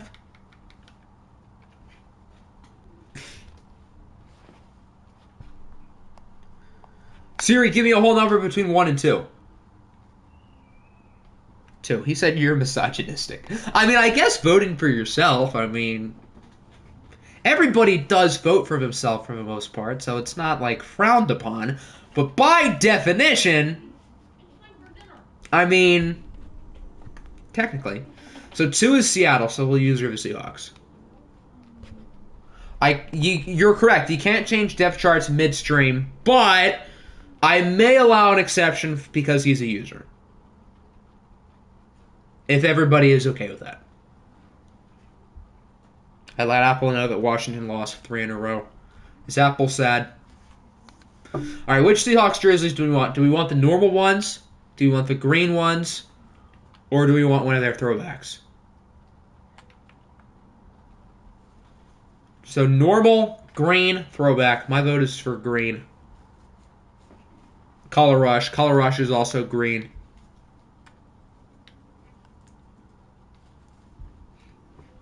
What did I say? What do you mean, what did I say?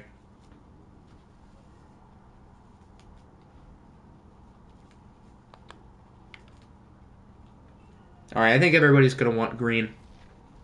For good reason, because they're green. Who doesn't want to see green? Well, I guess Nick doesn't want to see green. Nick is basic. He only likes normal. As we get to look at these two teams for the first time this year, Kyler Murray has been one of the MVP favorites for the red-hot Seattle Seahawks. The Niners, meanwhile, have been disappointing. They're 3-7, largely because of quarterback Jordan Love, who has been very underwhelming. But maybe he just needs to have a watched game where he plays well, and maybe he'll figure it out.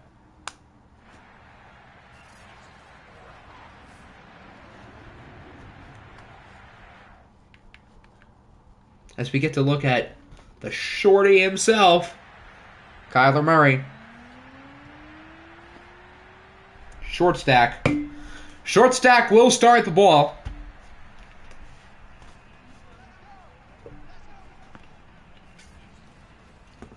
Many of his numbers are amongst the top of the league. Nearly 3,000 passing yards, 27 touchdowns, and 1 interception. I can count that with my fingers. Or I guess I should say my finger, singular.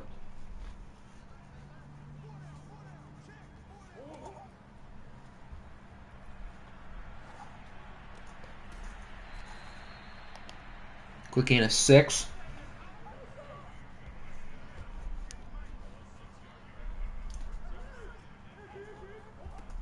Yeah, only 1 interception. He's been good. He's been real good. As of now, certainly one of the MVP favorites, along with guys like Josh Allen, Joe Burrow, a bunch of other ones who are not coming to my head. Now, before we start, yes, J.C. Jackson and Xavier Howard are both on this defense. And they both have very good hands. So that could prove to move Murray's interception number up. Who should you root for? The Seahawks are 7-3. The Niners are 3-7. So Seattle should get in. The Niners should get out. So neither of them are like on the bubble as of now. But if San Francisco wins, maybe. RMP does get a quarterback, an MVP. Well, actually, not really. Ever since he's not gotten Wes Lunt, he's gotten like an MVP quarterback. Because last year he had Burrow, who was a beast. But before that, it was always Wes Lunt. And as much as we love Wes Lunt around here, I don't know if he was ever MVP statistically, although he was an MVP in our hearts. Get to see Nick Chubb today. That's fun. James Conner for MVP. I mean, by definition, I guess so.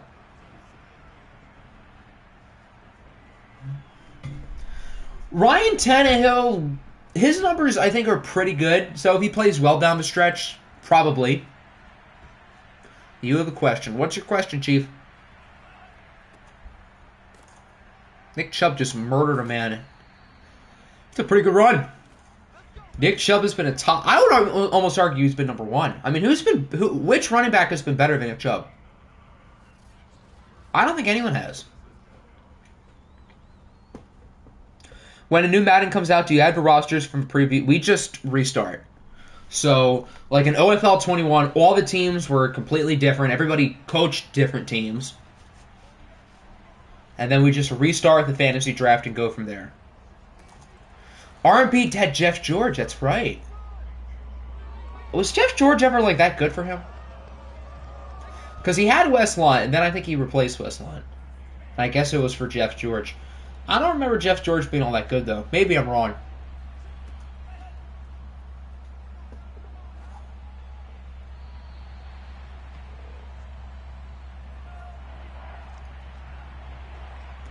Third and 8. Big play for the Niner offense. So that's why Jordan Love has been really bad, because he just throws it to the other team. He's lucky that was not intercepted, because it should have been. So far, I know it's only one drive and 2 throws, but Jordan Love has been pretty bad. He's not looking very good. George had 0 interceptions in one of the sim year. I feel like I remember that being the case now. 0 interceptions. Holy cow. As a full-time starter, that's pretty good.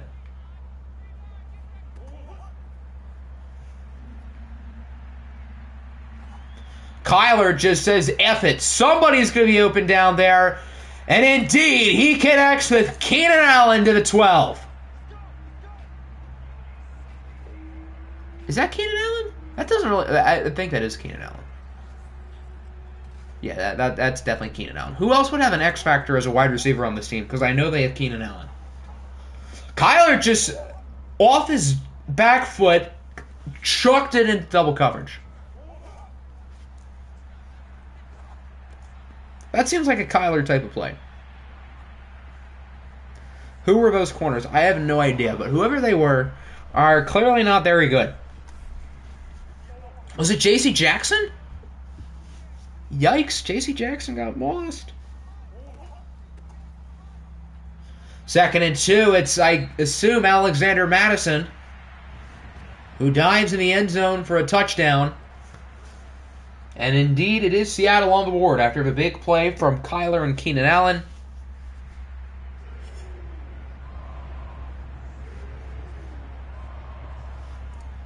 So they now lead 7-0. Can I check my Discord DMs? Sure can.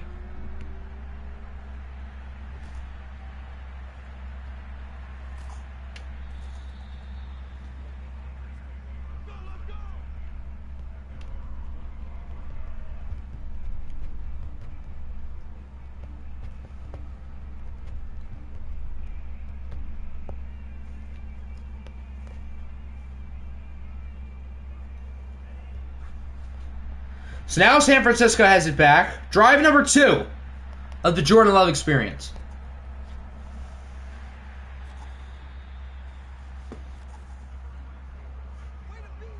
And you think the other team would be focused on stopping the run with Nick Chubb, so. Hot take. Keenan Allen and Austin Eckler are the most overrated duo ever. Hot take. I think you're wrong. What specifically do you think makes them overrated? Because I think they're both pretty underrated.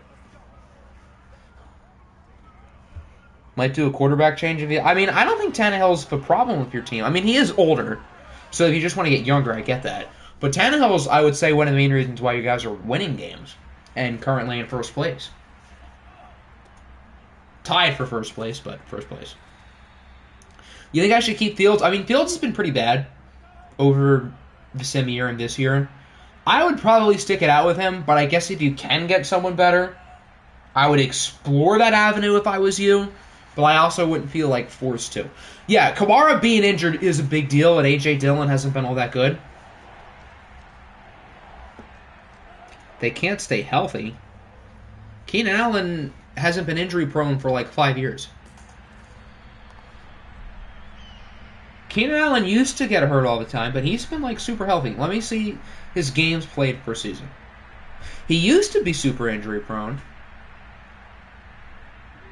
but now that he's been able to stay healthy, he has been a Pro Bowl level receiver for 5 years. He played 16 out of 17 games this year, 14 the year before, 16, 16. So he has missed 3 games since 2016 when he suffered a season-ending injury. So health hasn't really been his issue. Eckler, I know, missed some time as the Niners get stopped again. Geez, Jordan Love is just not it. Eckler missed what, like 2 or 3 games this year? He missed 1. He did miss 6 the year prior.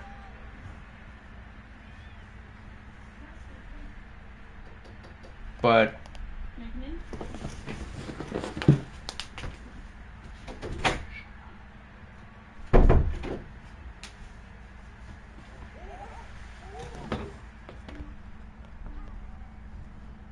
A ghost tackle. I was looking at Austin Eckler's football reference page. What happened? A ghost tackled him? Look at DMs. Okie dokie, I can do that. What a great DM. Yes, your depth chart should be 100% good.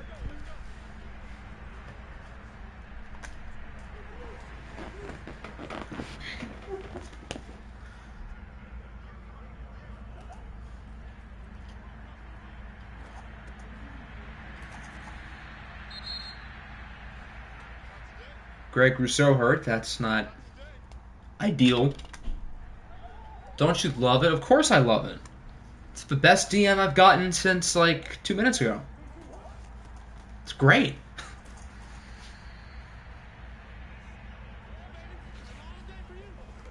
Yeah, Apple, your team, they're not looking too good. They didn't just lose. They kind of got blown out both times.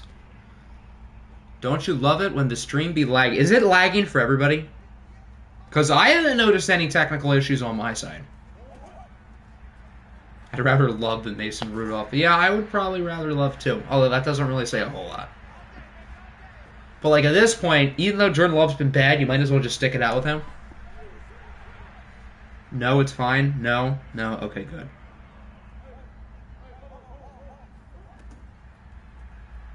Wait, you said it was lagging, and now you're saying no. I'm confusion.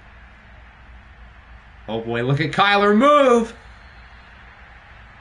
Mobile quarterbacks in this game, I've noticed, particularly in Madden 22, love to run and watched. They don't like doing sim. That's always been the case for years.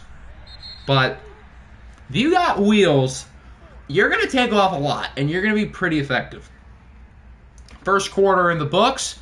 So far, the Seahawks are looking good. So Seattle is proving that they're not just a sim team, and they are pretty good. The Niners are proving that they're not just a sim team, and they're actually pretty bad. Kyler Murray is the size of a toddler and acts like one. That's offensive to toddlers.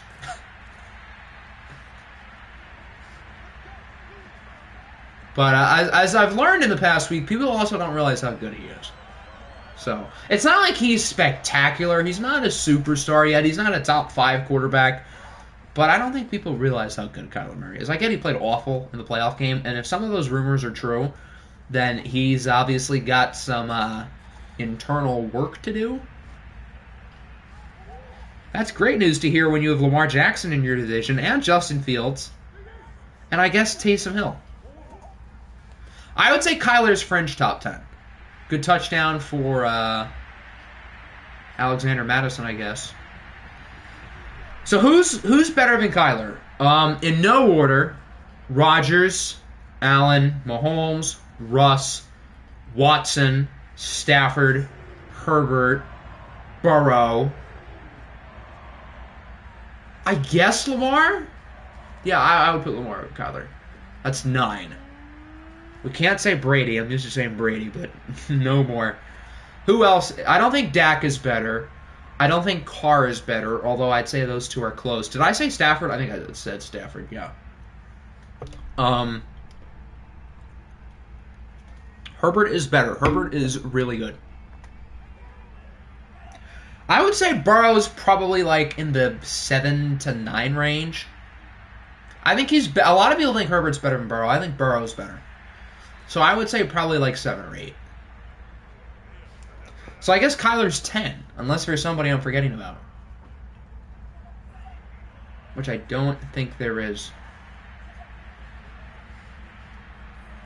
Oh, Sam Darnold! That's who I'm forgetting.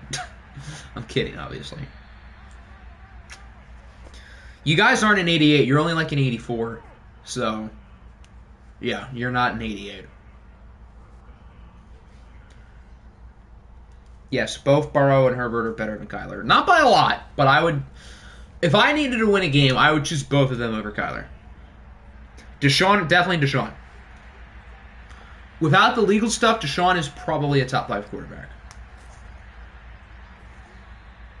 I don't know about Dak. I don't think... Yeah, I said Mahomes. I don't think Dak is better than Kyler, although it's close. But I would probably choose Kyler over Dak.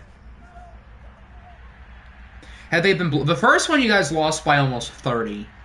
The second one wasn't as much of a blowout, but it wasn't very close. So, kind of. Kyler is over... You could argue he's a slight bit overrated, but I still think he's quite good. Although, he did look like a fraud without DeAndre Hopkins. I'm not going to disagree. But... I would still say he's probably right around the 10 range, if I were to rank everybody.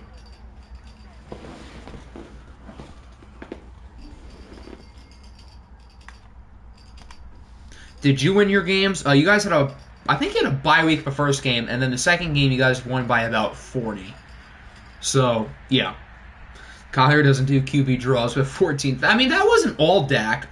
I mean, Dak, I guess, still did it, so he deserves some blame, but he wasn't the one who called the play.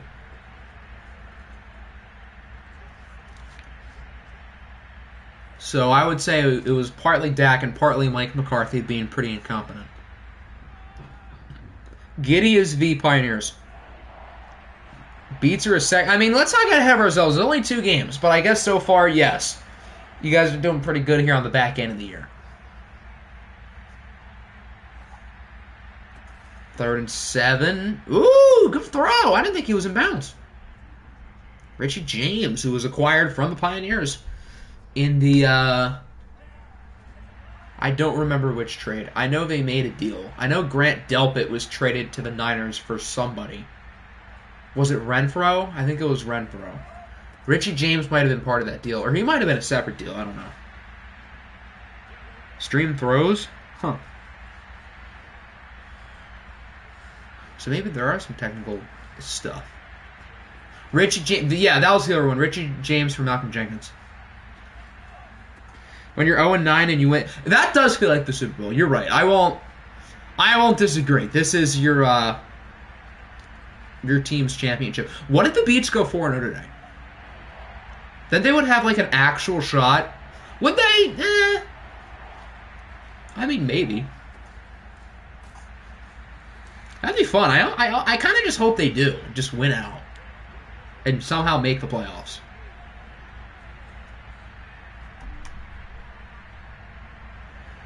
Fourth and goal at the 1. You have Nick Chubb, and you're kicking a field goal down by 14 in a season where you really have nothing to lose at this point. That's a bad call. That's a bad call. Why would you take the points there? You're 3 and 7. You pretty much need to win out, or basically win out. Maybe you can lose a game. You have maybe the best power back in football on your team, and you kick a field goal needing 1 yard. I don't think that's a very good call. Winning a game after going 0-16 the year before. That also is a Super Bowl. I must be the most unlucky person to serve. I wouldn't say you're more unlucky than like Nick, RSV, or Husker, but you're close. You're close. Yeah, it was Delpit and Stuff for Renfro and Stuff.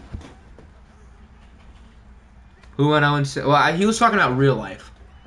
No one's gone winless in the OFL. Although I thought this was going to be the year, but apparently not. The best running back in the OFL. I'm not going to disagree. I would probably say he is in the OFL, not the NFL. No, Nick Chubb is not the best in the NFL, but he's the best in the OFL. I'm not going... I guess I am going off on Juan Blanco, because he is the one who made the choice there. So I guess you're right, I am going off on him. Your first 2 years, you were very lucky.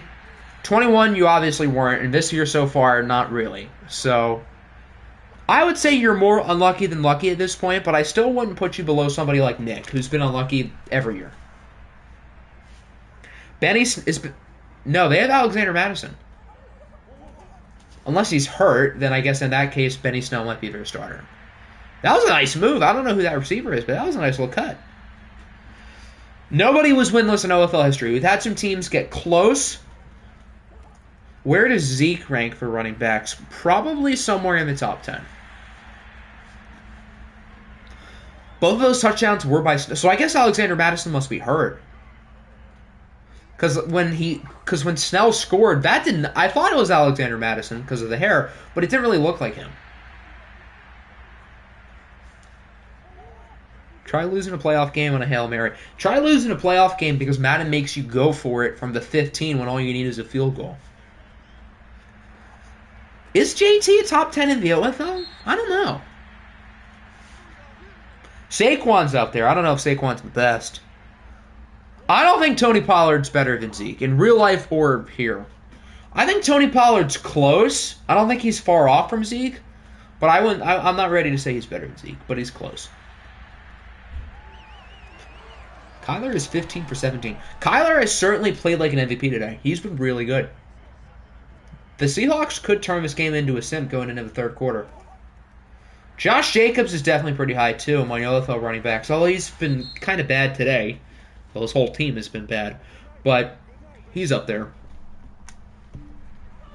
Derrick Henry's obviously got to be up there. He pretty much carried Jacksonville to their last win. JOK, top 10 linebacker. He might be. He's good in this league. You guys wanted to see this game. We haven't watched either of these teams, so I don't think it was a bad decision. We haven't watched Seattle yet. We haven't watched San Francisco. We've seen the Tigers twice.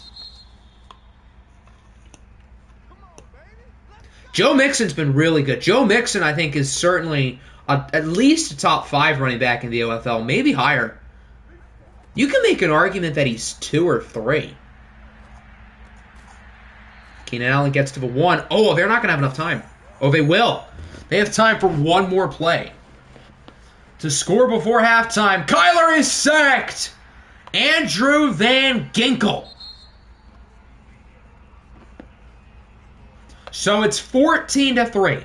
Normally we would keep watching, but since we're going through 4 games, I'm going to give you guys the choice. The Niners start with the football. They're down 14-3. Do we want to start the second half watching or simming? Obviously, if the game gets close, we'll watch. I'm going to let everybody choose. Everybody wants to sim. How about this? I'll give you guys one drive. If the Niners score, we keep watching. If not, we sim. Is that fair? I think that's fair. I'm surprised everybody... Wow, everybody's picking sim. The Niners aren't out of this game, guys. They're down by 11. I get they're pretty bad, and they're probably not going to win the game, but they could come back. If they score a touchdown, we'll keep watching. If they don't score, we'll sim. If they score a field goal, things are going to get awkward. So let's not have them score a field goal. That's a good start. Good throw for DJ Moore. Did that say he was an X Factor? I did not know he had Superstar X Factor. There you go. If we went for it on the goal line, you could have tried to tie it. Yeah, that was a pretty bad decision. He's definitely in, no doubt.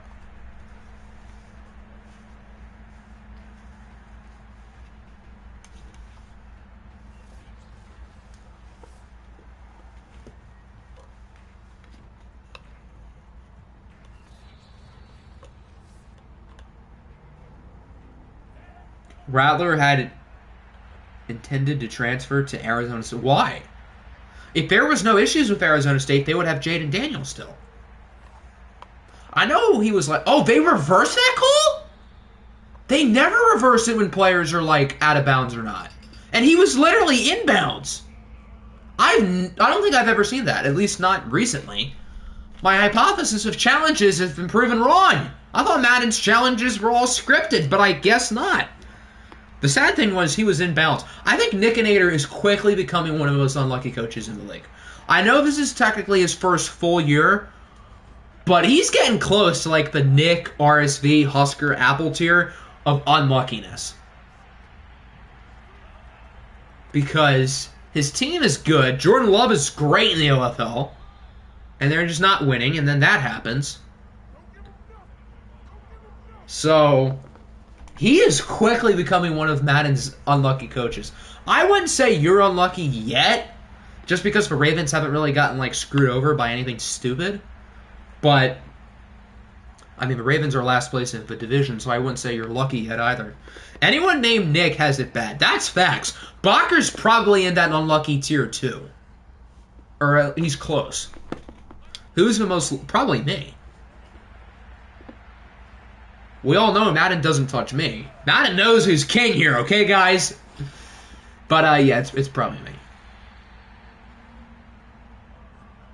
It used to be Apple. We all know it used to be Apple. Now, obviously, it's not. Although, I would say, since OFL 20, I haven't been as lucky. I mean, 21, I only won 1 ring. So far this year, I don't feel like I've been very lucky with injuries and the team kind of underperforming. You're king. Let's not get ahead of ourselves here, bud. Octi drafted a normal dev rookie and started... No, Nick drafted a normal dev rookie and started 5-0. Malik Willis has hidden. He's not normal. And I don't think we started 5-0. I think we started like maybe 4-1. But Nick drafted a normal dev rookie and started 5-0. And now his team sucks again. Okay, I said if the Niners kicked a field goal, I didn't really know what to do. It is a 1-score game, so I think we're going to keep watching. Quick, Nickinator, switch your name. Anything but the word Nick in it. We're just going to call him an Aider from now on, and hopefully it'll fix it. Why would we sim one drive? I feel like that'd be kind of pointless. Like, if we want to actually sim the game, we can sim until it gets close, but...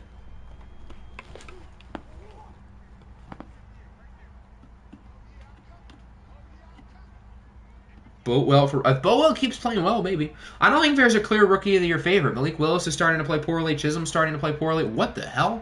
Okay. I mean, maybe one of the receivers could win it. Jamison Williams has been really good. Garrett Wilson's been really good. So maybe one of the wide receivers makes a case. Because I don't really know if any of the quarterbacks deserve it, to be honest.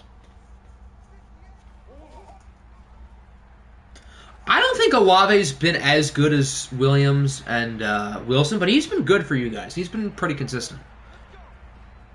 You can call him an Aider. I'll call him EDP445. Great idea. Is EDP lucky? No, probably not. How did he get 6 yards? I had the same question. Is clearly Mike Williams is some sort of curse.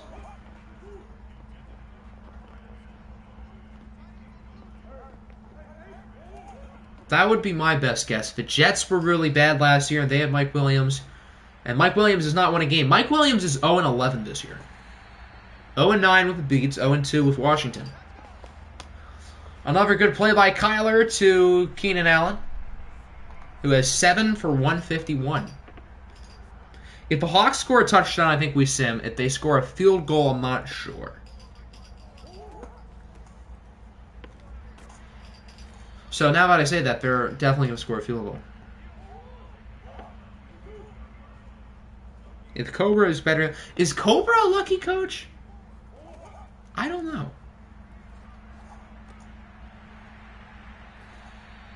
I mean, Cobra always beats good teams. So, I mean, I guess. I don't think... Has Cobra ever made the playoffs? I don't think so. I am having all the upgrades on auto for at least the start of this year because they just took like a ton of time last year, and I just don't have the time to do upgrades for everybody. So all the upgrades should be on auto. So everybody is like progressing on their own. If we ever get a me Apple, I agree. EA would just crash the game. Either that or a meteor would strike halfway through. One of those two things would happen. So if Nick and Apple ever make the OFL Bowl, I might just not simulate that game because something bad's going to happen. The dinosaurs are going to come back. There's going to be a meteor. Madden's going to crash. Something.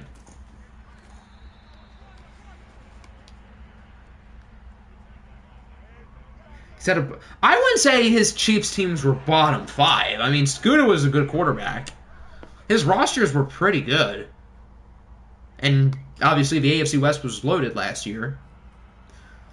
Okay, so Seattle does score a field goal. So do we want to watch or sim? I think now we might sim because it's still an 11-point game. But instead of 9 minutes left in the quarter, there's a minute and a half. It seemed like everybody wanted to sim. We gave the Niners a drive, so I think we're going to sim. What's the worst event? A Castellanos home run or a Nick Apple OFL Bowl? That's a good question. I mean, we have proof that whenever Castellanos homer, something bad happens. We don't have proof that a Nick Apple OFL Bowl is bad because it's never happened and it probably never will. So I would say probably the Castellanos home run. Why do we not have a scoreboard? What the hell? Why is there no scoreboard? I would like to know where we are in the game.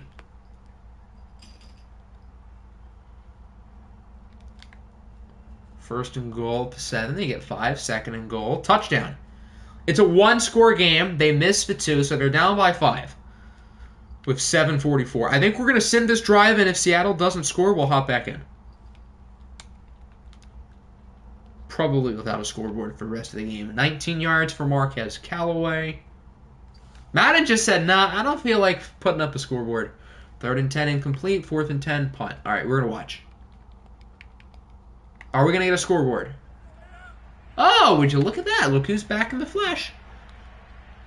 So we sit at about 6 minutes. The Niners have it at the 12, down by 5.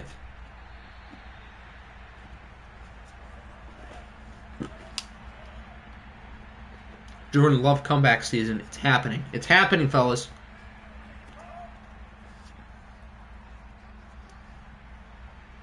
Second and 10. Love has all day to throw it and gets about 3. That was a nice play by the receiver. If the Niners win, I'll ask my crush out. I'm sure he'll appreciate that.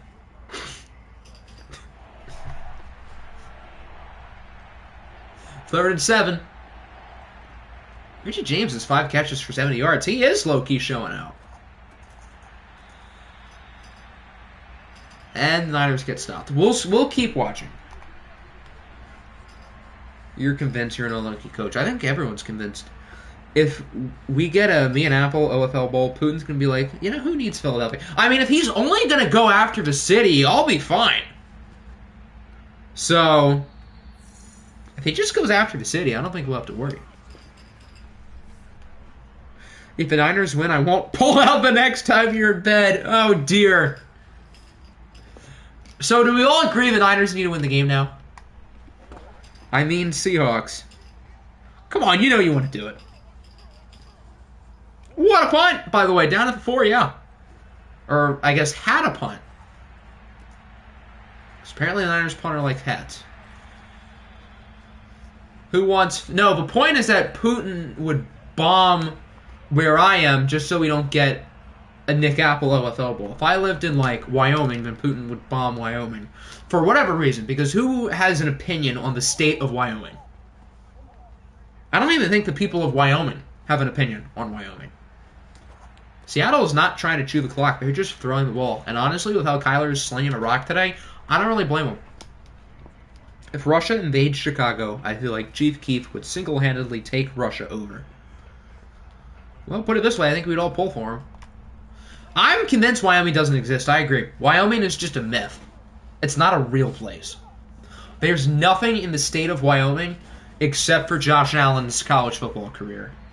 Putin secretly watches OFL. What if Putin was one of the coaches and nobody knew? What if the commissioner was Putin and nobody knew? I have a confession here, guys. I'm not Vladimir Putin. I'm sorry.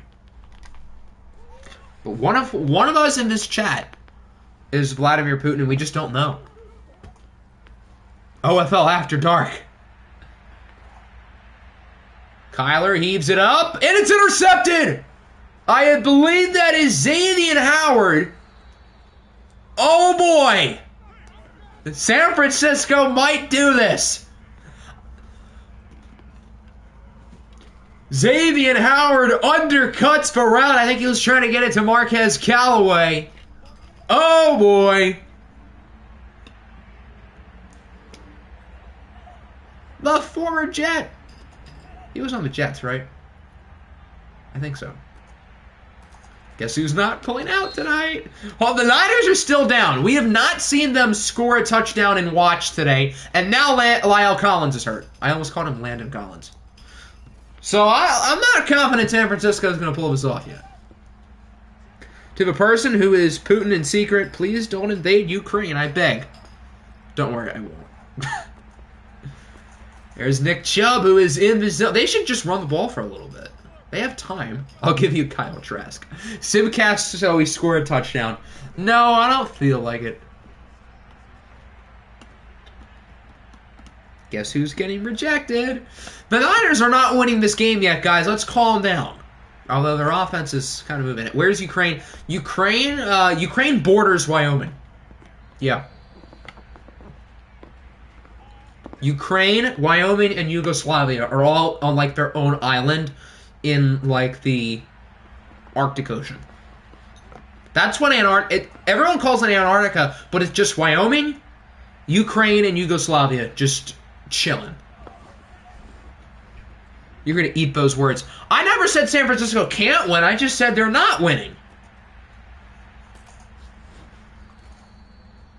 What's a Wyoming? Russia is too afraid to invade Woohoo Island. Facts. They don't want to deal with Matt. And to be honest, if I was Putin, I wouldn't want to deal with Matt either. Wyoming and Ukraine is where your opinion's on. I guess at the moment you're technically right. Why are we talking about fake areas? I have the same question. Ooh, they said he was out of bounds. 4th and 2, got to go for it. Oh, now they're going to run the ball when Seattle has 10 guys in the box. I don't even think running the ball is a bad decision here, because it worked. But I would like to see them try to run the ball a little bit more. They have Nick Chubb, who's in the zone. There's not a running back I would pick in this league than Nick Chubb in the zone. There's DJ Moore, brings it to about the 5. They should just let this clock roll. They're not, because Madden is stupid. 2nd and 5. Love to Chubb for the touchdown. The 49ers take the lead with under a minute to go. They pulled it off. Well, not yet. Seattle still has 49 seconds, but their offense has done their job. They're probably going to go for 2. Ukraine should just elect Matt. That's a great idea. I'm full of support of that. Love with the QB keeper is stopped. 1 rush, -7 yards. Wow, what a stat line. So all Seattle needs is a field goal to win the game. They have 49 yards, they have 3 timeouts, and they've got Kyler Murray, who's got a beautiful deep ball in this game. For Hector Estrada and Bakker's sake, Seattle needs to pull this off. Or else there's going to be some rejection, and there's going to be, in 9 months from now, a baby. Who needs a good pick anyways? Facts. Speaking of good picks, just don't throw it to Xavier Howard. Kyler on the run. Incomplete. Trying to get it to Keenan Allen, who's been his go-to target. Hunter Duplessis is their kicker. I've never heard of him in my life. I've never heard of that guy. I've never seen that name at all. Ever. 2nd and 10. Okay, they're going to get the first down. Good play after the catch. Pass for 50 and out of bounds. For Mark Andrews. She's not on her cycle. There you go. But it looks like Seattle's trying to stop you guys from having fun. Jordan Love is here for you, and it's February. I get it. That's funny. I guess Jordan's love might be a little bit too short in the case of Kyler Murray. That was a really bad joke. I apologize. Your joke was way better than mine. On the run again, incomplete. Kyler only scrambles out of the pocket so he can see. Remember Jack said I could play this game? That is true. But we're not simcasting this week. We're simcasting next week. Uh-oh. They have it in field goal range. Looks like there's going to be no asking out and no pulling out. Unless Seattle fumbles the clock, which really wouldn't surprise me.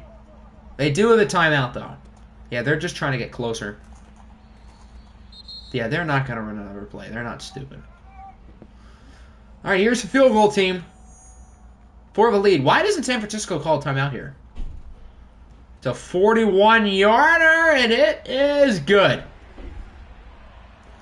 So the Seahawks take the lead with 7 seconds. And now this game is in the hands of a Jordan Love Hail Mary, unless the Niners go deep and somehow get in field goal range within 7 seconds. Phew, no children today. That's good field position. I don't think they have enough time for a quick pass. It's a Hail Mary or bust. Jordan Love does have a strong arm. So, I think he can get it there. All right, this is it for the ball game. Love heaves it. Incomplete. No asking out, no pulling out.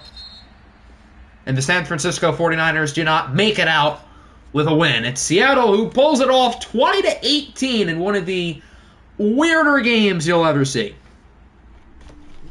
Hector would have gotten sacked. He wouldn't have even gotten it off.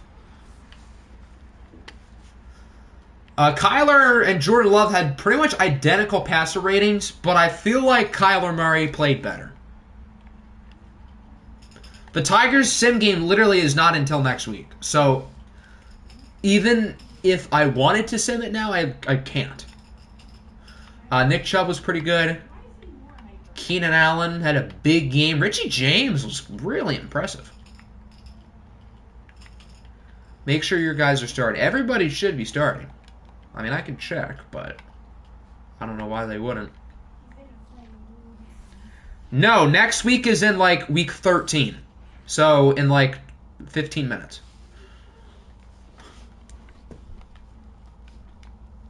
Kyler only got to throw because he was out of the pocket and could actually see.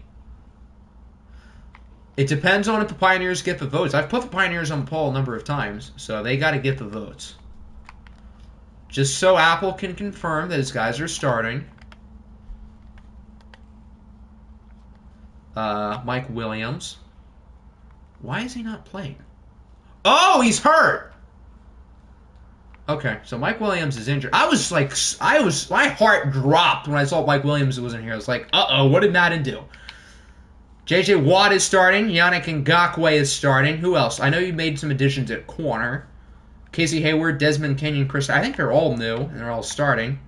So, is there anybody else I'm missing? I don't think so. What is your throw power? Okay, we can check that real quick, and then we'll sim a week. Hector's throw power is 91, one shy of Tom Brady. Imagine if they win their next game because he's hurt, that'd be funny. That Mike Williams is just going to be cut and nobody's going to want him. For good reason. I didn't see any scores. I saw nothing.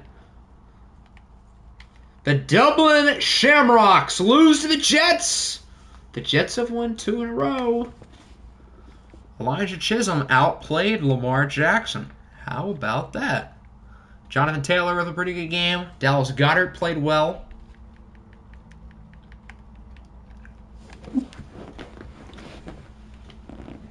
Three sacks for Grover Stewart. Okay. That's a weird one. The Tigers had a bye week. So Hector literally could not have played if he wanted to. Yay, we won! Thank the Lord. 35-14. No Trace McSorley song today. Did I just see 100? Oh, I thought that said 195 rushing yards. I was going to say. Malik Willis balled out. That's good to see. McSorley wasn't even that bad. First game in OFL history with no quarterbacks. That's funny. Yeah, Philip Dorsett didn't even play all that well. John Johnson's going to be the starter as soon as I'm allowed to switch the depth chart. Terry McLaurin was good. Henry Ruggs was good. Philip Dorsett with a receiving touchdown. There you go. This is week 12. Well, we're in week 13, but these scores are for week 12. Myles Garrett with 3 sacks. He is on fire. He has 7 sacks in the last 2 games. 2 for Chase Young, 1 more for Khalil Mack. Interceptions for Bryce Hall and A.J. Terrell. The Wizards, wow! They beat Denver! The Broncos had the best record in the league, and the Wizards had the worst. So this just goes to show you that anything can happen in the OFL. Russell Wilson was better than Patrick Mahomes, though. Jaden Jackson was pretty good, scoring 2 touchdowns. Hector Estrada played against the bye. Hector Estrada probably lost by about 40, if we're being honest. The Aviators, wow, the Browns murdered them. 35-7, 219 rushing yards. The AFC North is just weird. Matt Corral was really good. Taysom Hill was abysmal. We need Carson Strong in. Javonte Williams and DeAndre Swift were both very solid. Chris Carson ran well, but his team got smoked. Are the Browns back? It sure looks like it. The AFC North has been the weirdest. Actually, both North divisions have been the weirdest divisions in the league. 2 sacks for Nick Bosa, interceptions for Keon Crossan and Amari Hooker. I did you dirty. Am I wrong? The Bats beat the Jaguars 20-14, so Austin's losing streak comes to a close. Even though Dak Prescott played horribly, they still won. My evil side is coming out of containment. Well, hopefully your evil side comes out for the Simcast game, because your team needs it. You can run, but you can't hide. You talking to Tom? The Bears. The Bears are 2-0 today. They beat the Saints. Chicago. Oh, why is everybody throwing passes? Trey Lance and Kellen Mond were both all right. Did both teams run a fake? Huh. Okay. James Robinson was pretty good. Good performance for Stephon Diggs. Courtland Sutton continues his Offensive Player of the Year-esque season. And the former Viking, Zach Ertz, played pretty well too. The NFC North has legitimately 4 teams contending for playoff spots. Are they the only division? Maybe the AFC North can say that, although I don't know about Baltimore. The Beats didn't lose because they had a bye week. So the Beats, through 3 weeks into the stream, have not lost a single game. The Bison lose 21-7 against the Dolphins. What happened here? Nice passer rating for Ryan Tannehill against his former team. Loses to Marcus Mariota, who's technically playing against his former team because the Bison used to be the Titans. Austin Hooper scores twice. Mike Evans also in the end zone.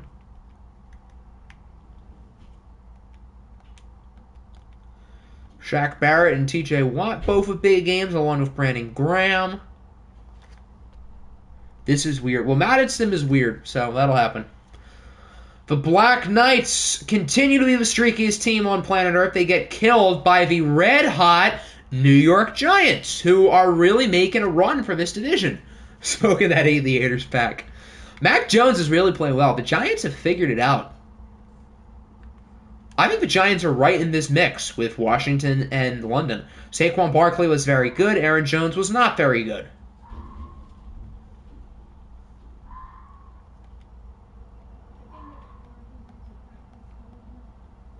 Christian Wilkins and Aaron Donald with 2 sacks each. The Broncos lost somehow. The Browns won. The Falcons beat the Bucks 27-38. No, the Bucks won. Oh, I'm stupid. I can't read. Derek Carr and Aaron Rodgers had an absolute duel for the ages. I have no idea. I'm going to close my door. There we go. I don't know what that sound is. It's coming from outside. I don't know what it is. Sounds like somebody's having a stroke or something. Rondale Moore, Devontae Adams, and Chris Godwin were all very good. Nelson Aguilar also scores twice. Have a bye week, have to eat dinner. Well, enjoy your dinner, Chief.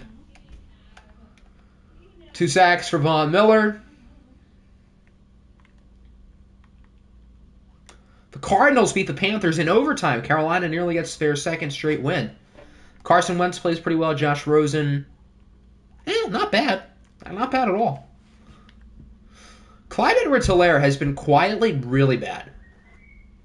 Like, really bad. We have not seen Washington's game yet, so I don't know if they won.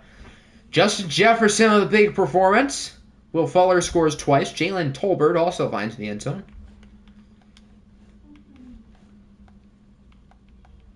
Two and a half sacks for Emmanuel Ogbah. An interception for Darius Big Play Slay. The Chargers beat the Chiefs. Was this week 11 or is this week 12? No, that's week 12. The Chargers beat the Chiefs in overtime. Both of these teams are trying to stay afloat in the AFC West, but they are currently on the bottom. Dalvin Cook played well. Michael Gallup and Robert Tonyan played well. If I open my door, is that noise going to be back? Because it's like super nice outside, so I want like fresh air coming in. Okay, I don't hear it. I think the coast is clear. The Chiefs obviously lost. The Dolphins won. Falcons lost. What is going on? They've now lost 4 in a row. I am just shocked. I don't believe it. What is happening to the Washington Commies? Good win for the Ravens, though. Zeke played really well. Nice amount of yards for Chris Olave and T. Higgins. Extra nice. Apple, you had one drop. Just one. Fraud. I don't know what the deal is. Kayvon Thibodeau with a sack and a pick. Wow. The Niners, of course, lost. The Giants won. The Giants have won how many in a row? They've won 4 of their last 5. Huskies lost. Jags lost. Jets won. Lions beat New England. I think this was one of the Thanksgiving games. The Lions are red hot. I think the Lions might be in first place now. Like, sole control first place. T. Higgins plus Chris Olave equals nice.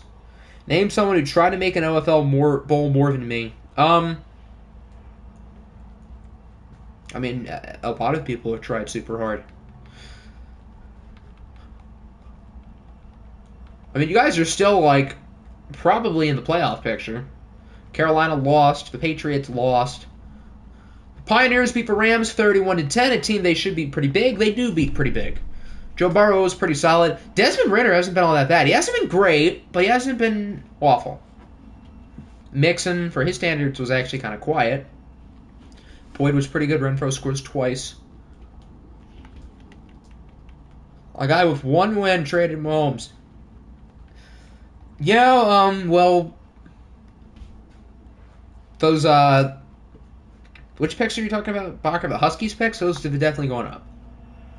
Largely because of one win team traded for Mahomes, for whatever odd reason. That's probably everybody up. The playoff picture is now open. We'll take a look at that after standings and players of the week. And then, as I promised, we are going to simcast 2 games today. Derek Carr, Josh Allen, Malik Harrison, and Grover Stewart. You beat the 2 undefeated teams that were undefeated at the beginning of the season and have both since collapsed. But 2 big wins. Now nobody has 2 losses. Everybody has at least 3. So the Browns are now in first place in the North with their big win over the Columbus Aviators. The Ravens and Shamrocks are both not far behind. Siri picks the user. So, Siri picks you. Yes, he can pick the jerseys. The Tigers are now in first place of the South, even though they didn't play this week. The Patriots still lead the East, but only by a game, with them losing and the Dolphins and Jets winning. Broncos are half a game ahead of the Pioneers now. The Lions are in first place of the North. Vikings and Huskies are a game back. Bears are 2 back. The NFC South continues to be a dogfight with the Falcons, Saints, and Bucks. The Black Knights are in first place of the East. The football team and Giants are each half a game back. Seattle leads the West, again, only by half a game over Arizona. So let's take a look at the playoff picture. If the season ended today, we've got the Broncos and the Seahawks as the 1 seeds. Browns, Bison. Tigers, Aviators. Patriots, Pioneers. And then on the other side, Falcons, Bucks. Lions, Saints. Black Knights, Cardinals. So no Vikings and no Washington. And since Washington beat us, we're not even the 8 seed. We're the 9 seed. Goddamn. The Bison are 6-6. Yeah, the NFC is definitely better than the AFC. Alright, so which game would we rather simcast first? If you would like to start with the Browns and Jets, type in nose in the chat. If you would like to start with Tigers Bats, type in finger. So nose if you want to see Browns Jets first, finger if you want to see Bats Tigers. Both games are simcasts. And yes, while I wait, I'm going to make Hector the starter. Nose, nose, nose, nose. I think nose is Browns Jets. Finger, nose, finger. Hector's finger in specific. Finger. It seems like the nose is winning. I don't really have a preference. So I guess we're going to start with the Browns and Jets. Finger, nose. Siri, give me a whole number between 1 and 2. Siri selected 2 every game? Jeez. Who's home? I think the Jets are home. Yes. So Garrett can pick his jerseys. Siri is obsessed with number 2 this year. Yes, the Beats can still win the division with how bad the AFC East is. Since we're on the AFC East, we might as well take a look. So the Patriots are 6-5. The Beats are only 4 back with 6 weeks to go. Okay, that's a lot easier said than done, but it's possible.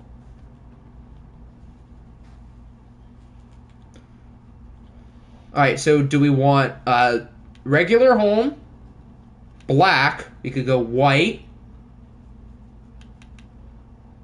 We could do a throwback, although the Jets throwbacks are kind of not good. This one's cool. Oh, that's a color rush. That's not even really a throwback. We could wear whatever this is. Give me the black. Okay, thank you for picking something that actually does not look like puke. Hector needs time to prepare. Why is Estrada starting over Tom Brady? Because why not, I guess. Estrada hasn't played a game, and Jax is throwing him a bone.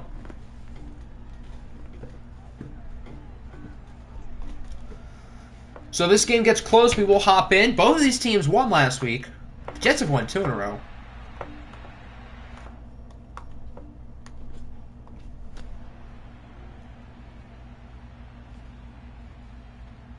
Both offenses are starting off very slow. Who's on the board first? It's the Jets. Cleveland answers.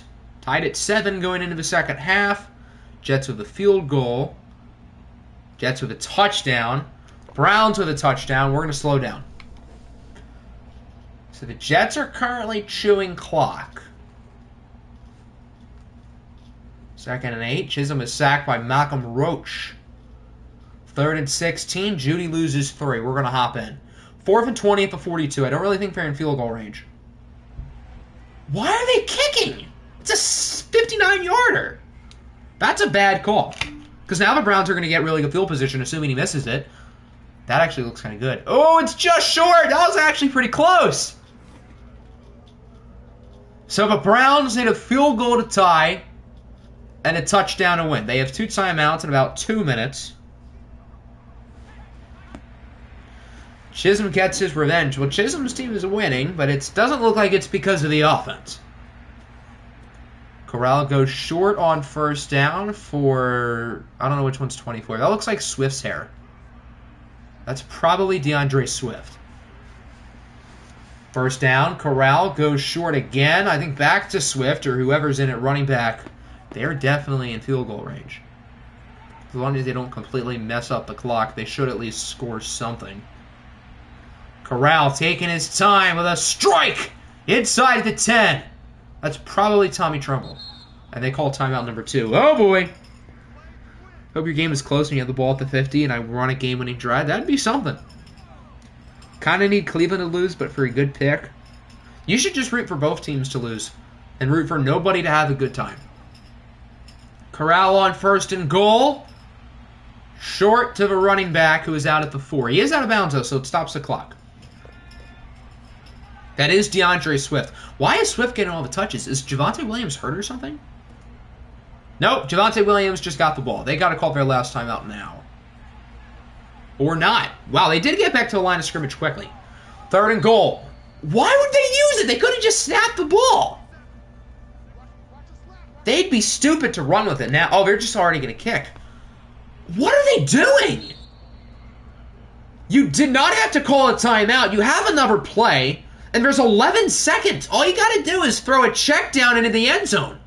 The one time where it's smart to throw a check down, Madden says, nah, I'm good.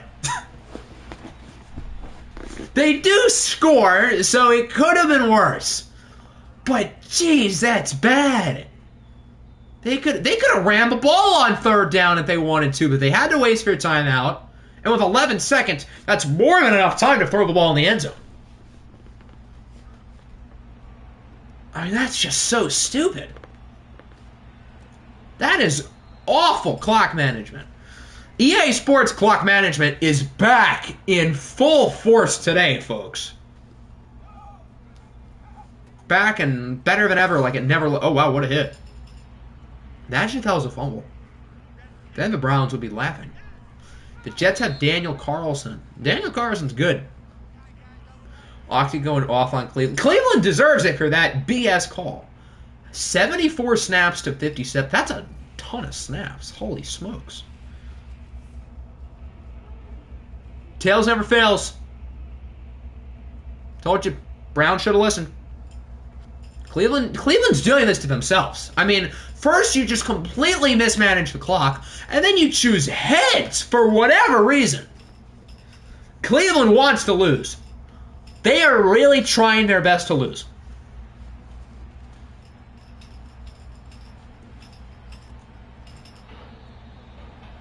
They 100% do not deserve to win this game. So now we get to see Elijah Chisholm trying to lead his team down the field against his former team. If the Browns win, I'll ask her out. They don't want to win, so I don't think you're going to have to worry about that. Unless they're just going to be launching hit sticks on Jonathan Taylor all game, then maybe. This team is unserious indeed. Chisholm scoring a game-winning drive against them would just be poetic justice. Taylor gets 3, and it is now 3rd and 2. If the Jets have ran 74 plays, how many times has Chisholm thrown it today? Can't find anybody open here, and he throws it away. He's thrown it 35 times, and he's not looking too bad. I showed team overalls right at the beginning of the stream, so if you want to go back, that was within like the first probably 2 minutes.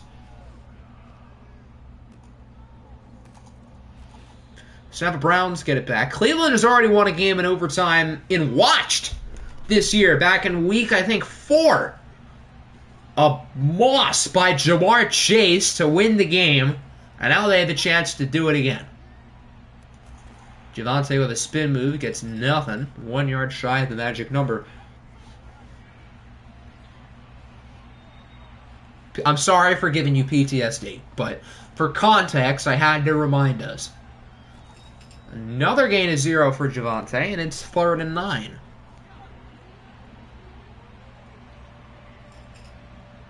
This O-line is not looking good. They do look terrible. Corral's pass is tipped. I think he wanted to go deep.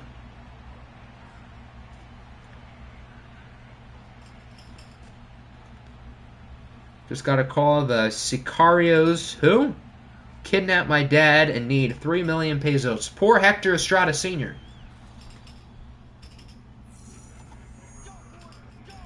We got a tie-in coming. That very well could happen. With how these two teams are playing right now, we could be looking at a tie because Cleveland doesn't want to win, and Jets' offense doesn't look very inspiring. We've had a couple close calls for ties, and it hasn't happened, but I feel like if there's going to be a tie, this would be the game. Sicarios are like more aggressive cartel members. Okay. Good to know. Chisholm goes short. Ooh, nice play by, I guess, Adam Thielen, who's feeling himself after that gain of 10.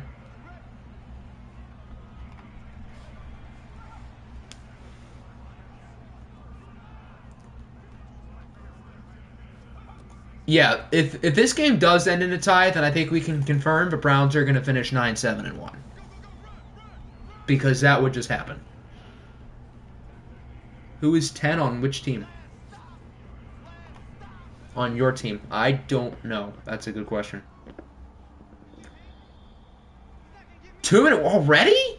I mean, I guess overtime's like only 6 minutes, so Cleveland might not get the ball back. So their best case scenario at this point might be a tie. No, the Browns are going to go 9-7-1 because that's like Nick's record. Nick was born to just go 9-7. And get the 8 seed and miss the playoffs. Although 9-7-1 in the AFC might get you like the 6 seed. Chisholm with a bomb downfield. It is caught out of bounds. Ooh, that was so close. That was a nice throw. So now Cleveland gets it back. 1.5 minutes and 2 timeouts. Pinned back deep in... Ooh, nearly back at the 1. Why, was the ball going out of bounds? I need to see the throw again. I mean, the wide receiver could have made a play. I don't know, maybe. The ball was like right on the edge, so it wasn't a perfect throw, but the wide receiver could have. How many user players are in next year's draft? I don't know off the top of my head. I would probably have to check. I think it's probably less than last year, just because last year we gave everybody like 4 months.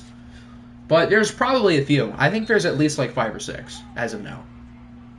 There's a nice first down to the 35. Cleveland calls their first time out. They now only have 1 left. All they need is a field goal. Who is your kicker again, Nick? Oh, they have Big Nuts Lutz, I think. Yeah, Big Nuts Lutz is one of the guys you might want in this situation. Yep, there he is. His target is for 42. That feels a little bit generous.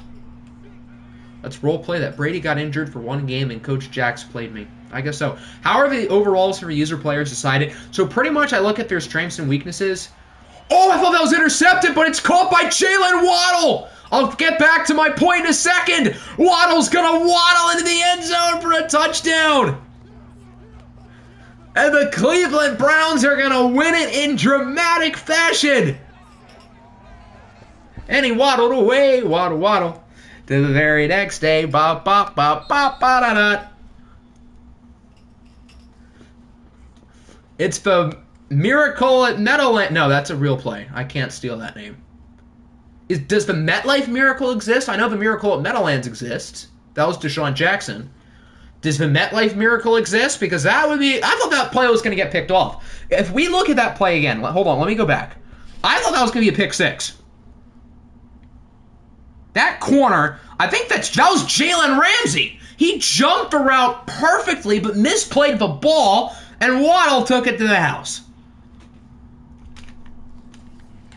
But as I was trying to say, I do the, oh, you got to ask her out, wah. But, yeah, the users are based on their skill sets. If the player is, like, unreasonably good, then I might just make him bad. But other than that, if you make a semi-realistic player, then I'll probably make you pretty good. There was 2 Miracle at Meadowlands. I feel like wasn't the other one, like, it was the end of the game. I think it was the Eagles. And somebody didn't have any timeouts, and they were just chewing clock, but they fumbled it. Was that the other one? Matt Corral, 3 touchdowns, although he only completed 52% of his passes. And that game-winning touchdown, I don't think Corral really deserves the credit. That should have been an interception. Elijah Chisholm was pretty solid. Jonathan Taylor was good. Javonte Williams was fine. Jerry Jeudy with a nice game. Jalen Waddle, 2 catches, 85 yards, including the game winner from... Oh, it's not going to... Oh, there it is. 63 yards. Yeah, it was the Giants versus somebody. I think it was the Eagles. I think. The Deshaun Jackson one was obviously the Eagles because Deshaun Jackson was on the Eagles. The Giants were chewing clock. Yeah, the QB kneel wasn't a thing, and they handed off and they scored. So, yeah, I think the Eagles were at a timeout, so the Giants could have easily walked off the game, but they fumbled it. That's what happened. I knew it was something along those lines. Jamin Davis, 15 tackles. That's a big number. 2 more sacks for Nick Bosa, 1.5 for Christian Barmore. Well, there you go. That was something. He had 2 touchdowns. I didn't even notice. 2 catches for 2 touchdowns. That's pretty good. All right, now we got the second Simcast game. Siri, give me a whole number between 1 and 2.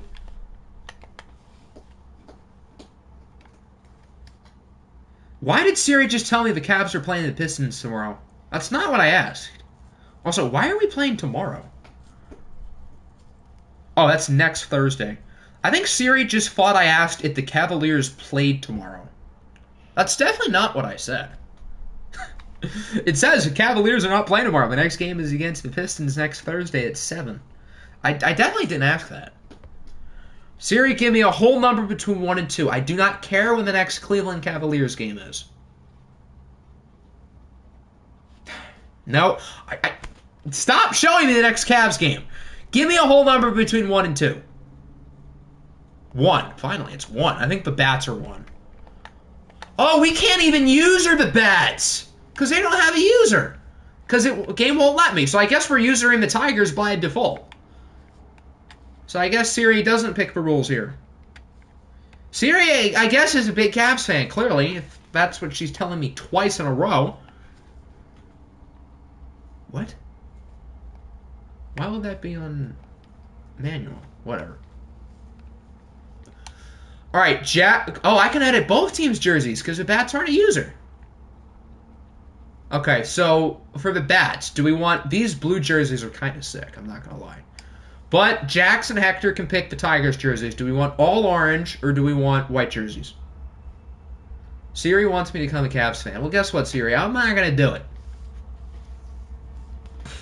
I ain't no bandwagon. Imagine having a bandwagon of the Cavs. Purple versus orange. I wish we could do purple versus orange, but the game forces one team to wear white. Estrada is starting, yes. I can double check when we get in the game, but I'm like 99% sure I did it. Jack says orange. Okay, we'll go orange. Imagine having a bad team and having a good record. Facts. How do you edit both? When you're using both jerseys, you can only edit for the team you're using, which is really dumb. But the bats aren't a user because for whatever reason, Madden is only letting us user 31 teams. So it's not letting us user the bats. That's why we can edit their jerseys. When I'm usering both teams, I can't edit both jerseys. Why is that even a thing? Why does Madden not let me do that?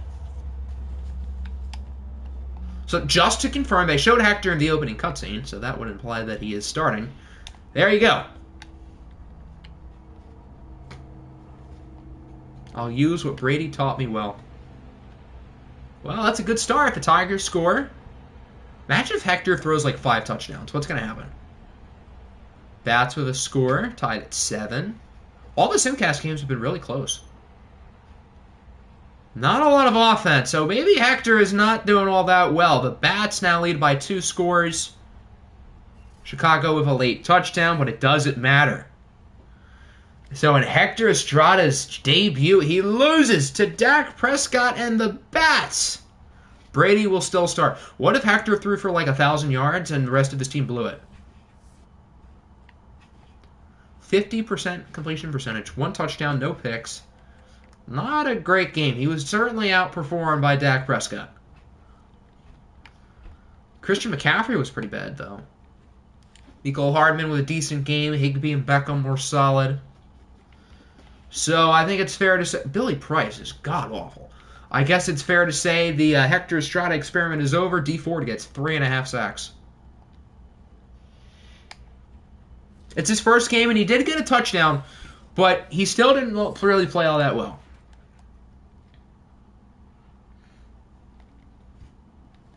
%50 completion percentage, 160 yards is pretty bad.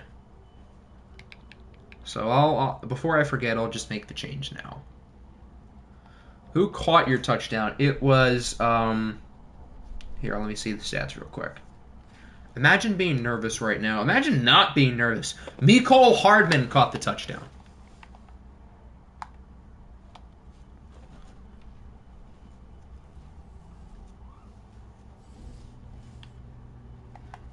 I didn't see any scores. I saw nothing. Alrighty, week 13. We've officially gotten through 4 weeks, and hopefully the Vikings don't lose again. And we lose again! Yay! 21-31. So Minnesota goes 1-3 today. Not ideal. Malik Willis wasn't even that bad. Deshaun Watson was fine. Eckler was decent. Okay, yeah, John Johnson's definitely starting going forward. Terry McLaurin played well. So did Rashad Bateman. That's good. So what? We are, I think, 6-6? I think. Yeah. Yikes. The Wizards had a bye week. Oh, dear Lord. The Columbus Aviators have fallen flat on their face. They've gone outscored 70-7 in their past 2 games, and to make it worse, it's against the 2 teams they're fighting for in their division, including a 35-0 blowout loss to Dublin.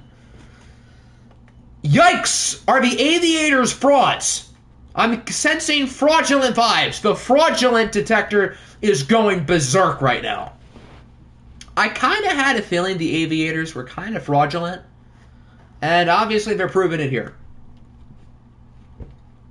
Maybe don't have Taysom Hill at quarterback. That's a good idea. I think the Taysom Hill honeymoon is definitely done. The Bats obviously won. Washington went 0-4. Wow. Wow. I don't believe it. Washington went 0-4 today. That's crazy. They might be the only team who has not won a game today. That's wild. The Rams won today. The Panthers won. The Beats have won twice. The Wizards won.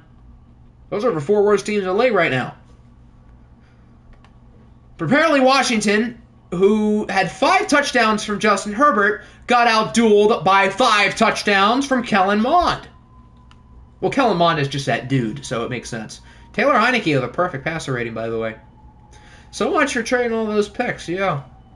Jamal Agnew was pretty good, though. Nice amount of yards for Hollywood Higgins. Kelsey scores twice. So it wasn't the offense. The offense, I think, has been the big reason why they've been losing these games, but not today. Herbert balled out.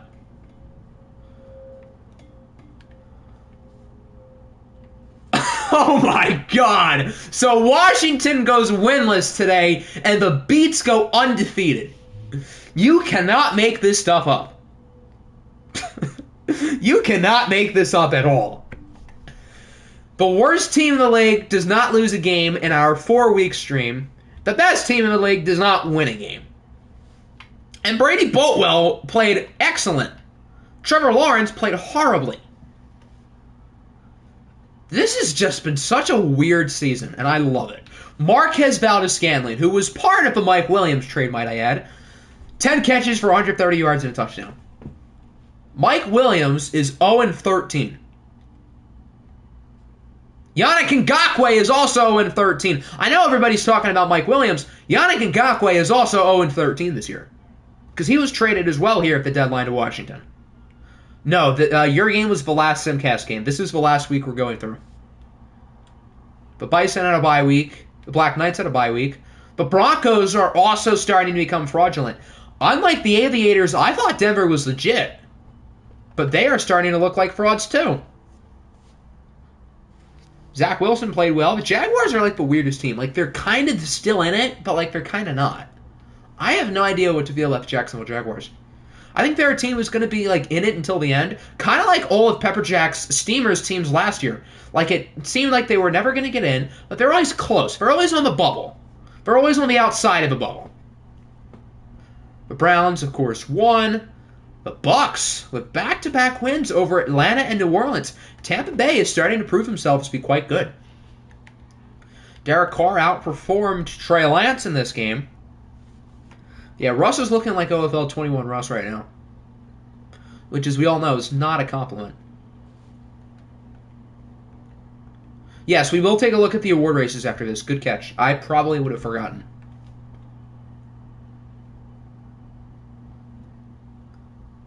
What in the world? The Rams, who probably have the worst offense in the league, proceed to drop 49 on the Cardinals with a dominant performance from quarterback Desmond Ridder, who threw for 4 touchdowns. I don't think Ritter's thrown an interception today. He's been quite a bit better than Sam Darnold. I see Carson Wentz played horribly and then got injured for Tua Tagovailoa, who was better, not by a lot. Yeah, you guys are tied for first in the South. I think both you and the Tigers are currently 6-6, and the Jaguars are like right in the mix too.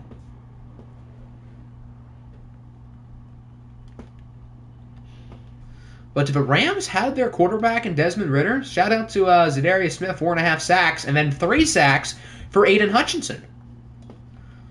But Desmond Ridder has had a great day. His stock is definitely going up in this stream. Definitely. Chargers had a bye week. Chiefs beat the Seahawks 13-10. These are 2 of the best offenses in the league with 2 MVP candidates at quarterback, and it was 13-10. Josh Allen and Kyler Murray were both not all that good. The highest passer rating of the day actually belongs to Nick Foles. But winless teams today, what is their combined record? That's a good question. We'll have to see what Carolina did, and then we'll figure it out, because the Rams went 2-2. The Beats went 3-0, and Carolina, I believe, is currently 1-2. So that would mean the winless teams so far are 6-4. And we'll see. So even if Carolina loses, the 3 winless teams going into today's stream will combine for an over 500 record.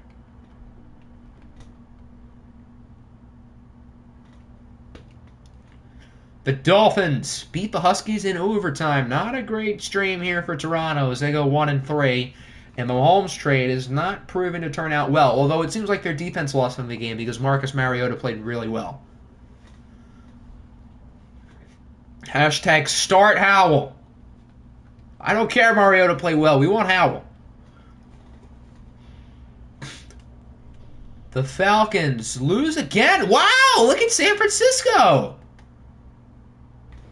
Okay. Aaron Rodgers and Jordan Love were both about average. Yeah, Beats are on a nice little winning streak. Who could have seen that one coming? Why did I press circle? I didn't mean to do that.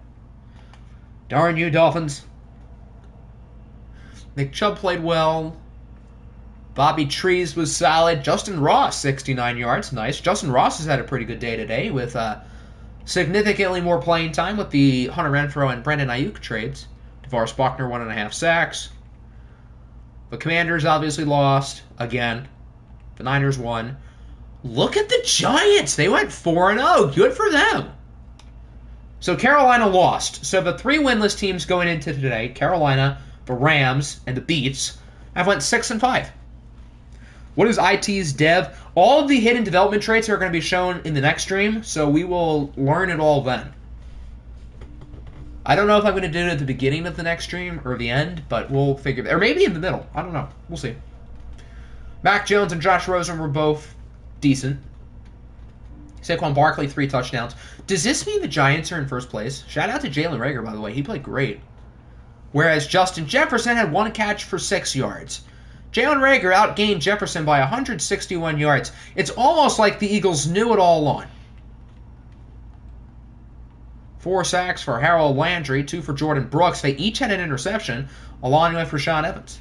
The Niners continue to own Aaron Rodgers' facts. Huskies, of course, lost. The Jags won. The Jets lost. The Lions went 4-0 today, too. Wow. And they beat 4... I was going to say really good teams, but I think all 4 of these teams are 500, so I guess not. The Panthers lost. The Pats lost. Pioneers beat the Ravens 28-21, so Salt Lake City went 3-0 today. The Pioneers were struggling going into today's stream, but they have answered a lot of questions, although Justin Fields had one of his best games of the year. Joe Burrow played pretty well, too. Reagor better than Jefferson. I think it's confirmed that Jalen Reagor is better. After the game that he had today compared to the game that Justin Jefferson had, Howie Roseman knew what he was doing all along. Beats saw everyone getting traded and realizes losing will not be tolerated, and clearly they have shown out. What is the Rams' season high in points? 28. Okay. I thought it might be lower. Until, obviously, today. The Saints lost, we saw that. Seattle, we saw. Shamrocks, we saw. That brings us back to the Tigers. All right. Wow, what a stream today. So we're going to look at the awards real quick, see how much has changed. We'll go through the quarterback stats. So who is the MVP right now? Joe Burrow certainly has a case. Josh Allen does, although I don't think the Chiefs really had the team success. Kyler, 28-3, by the way. Rodgers, Watson. The Lions are really starting to play well. Kellen Mond's pretty high. Anybody else here who's like on a really good team, playing well? Trey Lance is on a really good team, but 16 interceptions is kind of a lot. Okay, so I would say as of now, our MVP candidates are Burrow, maybe Allen, pretty much the top 5 touchdown guys. I know that's a little bit cliche, but they're all on very good teams, and they're all having great seasons. Passer rating, the highest among starters is Josh Allen, Kyler, Burrow, Watson, and Malik Willis. Huh? How about that? I would not have expected him to be in 5th place. I don't think Malik Willis is an MVP candidate, but he's having a good year. He's probably the Rookie of the Year favorite. The lowest passer rating among starters, technically Jared Goff, then Jameis Winston, then Tua's not a starter. All these guys have gotten benched until we get to Brady Boatwell. Do you think I still have a shot to get in with 5 and 7? In the AFC, maybe. You would need some things to go your way, but it's not out of the realm of possibility. Players of the week, Kellen Mond, Marcus Mariota, Harold Landry, and Jadeveon Clowney. So the MVP favorite is Kyler Murray. All 4 of these guys we said were in the running, and then Deshaun Watson's the 5th quarterback. We also have Saquon Barkley, Nick Chubb, Lamar Jackson, Joe Mixon. I don't think Dak should be there. Dak's had too many, bleh games. Falcons are the favorite for Coach of the Year. How does that make sense? Atlanta is worse this year than they were last year. That's dumb.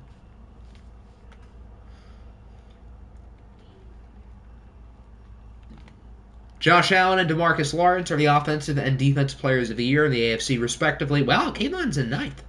Matt Corral's the Rookie of the Year favorite. That makes sense. I would say Willis is probably the overall favorite, or maybe one of the receivers. Kayvon Thibodeau, Defensive Rookie of the Year. That makes sense. Josh Allen, best quarterback. Best running back is Joe Mixon. Brady Boatwell still hasn't been that good this year. He's been great today. He's improved his case today, but he still is not having a great year. Did that say Jameson Williams was in 3rd? Damn. He's the highest non-chief. How am I slandering your players? Scooter Stokes has had a good year. I'm not going to deny it. But Kayvon Thibodeau is really playing well. So, A.J. Dillon was at 5th for best running back? Really? That is surprising. I don't feel like he's been that good. Hold on. Let me see that again. Why is he higher than Dalvin Cook and Ezekiel Elliott and Javonte Williams? What? I don't agree with that.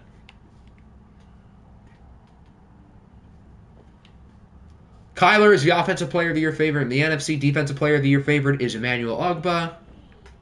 Got Garrett and Mack in there. Why is Khalil Mack there? I don't feel like he's been all that good. Malik Willis, Offensive Rookie of the Year, makes sense. Defensive Rookie of the Year, Aiden Hutchinson. Best quarterback, we have Kyler Murray. Best running back, Saquon Barkley. This week here is the last week for today, yes. Javonte's had a lot of black games, but A.J. Dillon, I feel like, has just been bad. And Dillon hasn't even been a full-time starter. He's only been starting since Kamara got hurt. So although it's not like Javonte's been great or anything, I would still say he's probably fringe top 5 in the conference. Madden knows ball. Madden knows ball. Jack Fox, #1 kicker. That's what's up. Yeah, let's compare Saquon and Chubb real quick. I think we probably scrolled by Fields at some point when we did quarterbacks. If not, we'll do an extra scroll. Fields is probably towards the bottom. Yeah, there he is. Okay, so Barkley and Chubb. What does Barkley do better? He has less yards per carry, less yards, and less touchdowns. Could it be passing game? Barkley is 24 for 290 and 5. Okay, what about Chubb? Chubb probably is less. Not much less. I would say Chubb should be over Barkley. Yeah. Hardman caught your touchdown. Mecole Hardman.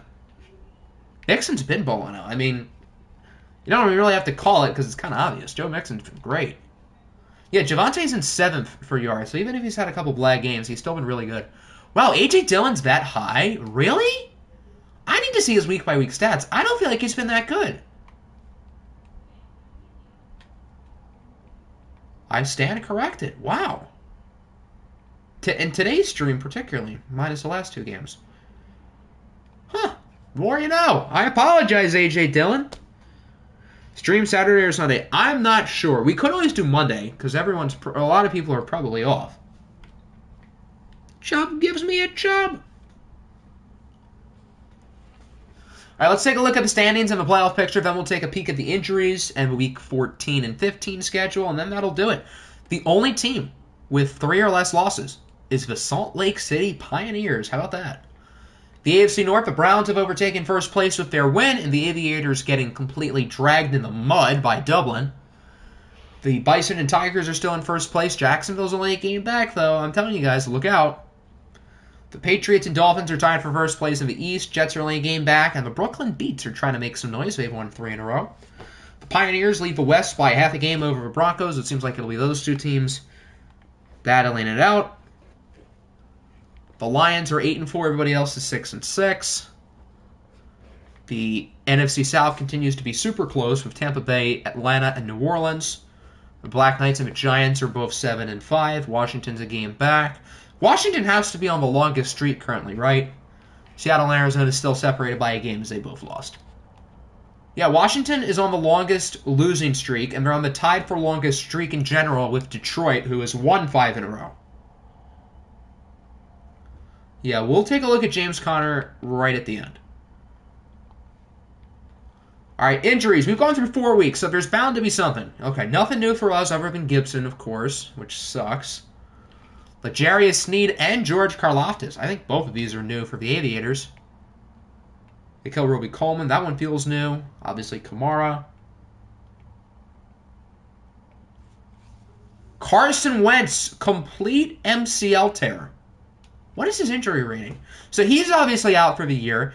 He might miss the start of next year, too. 82. That checks out.